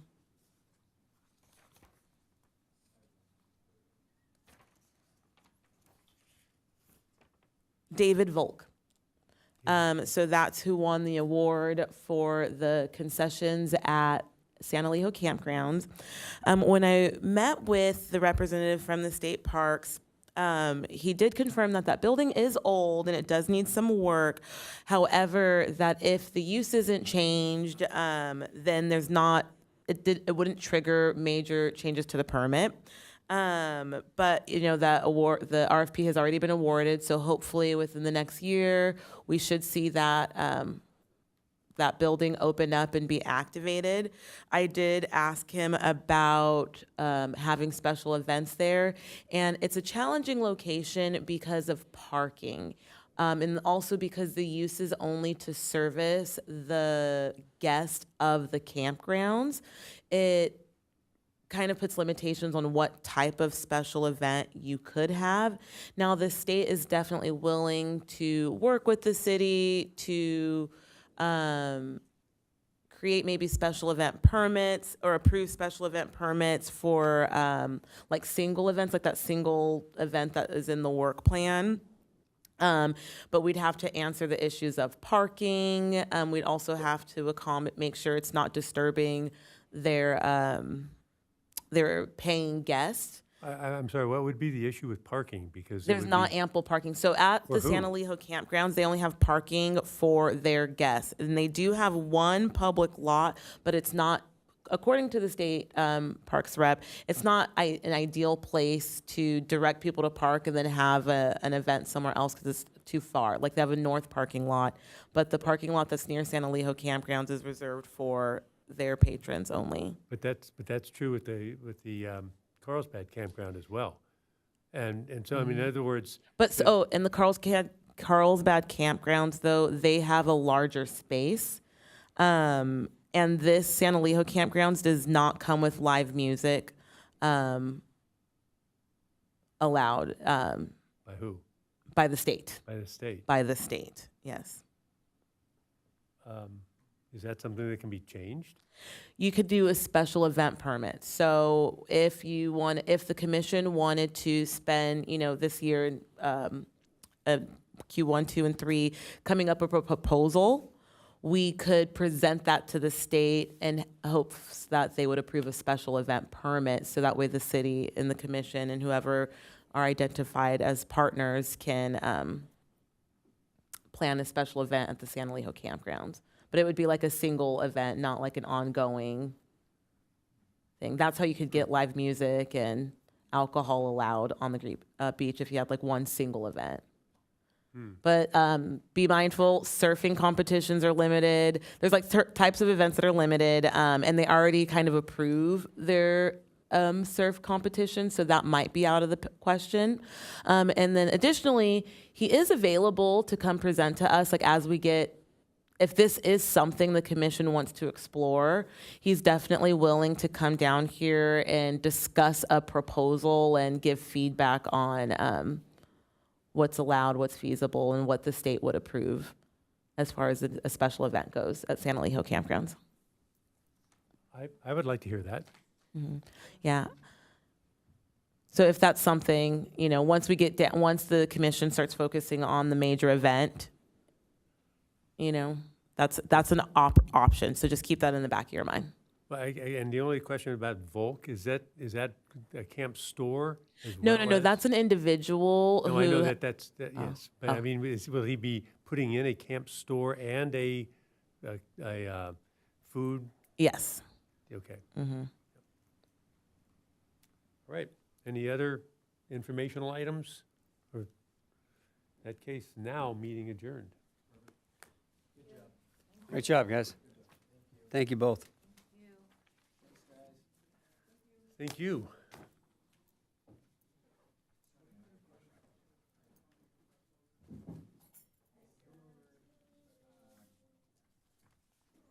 All right.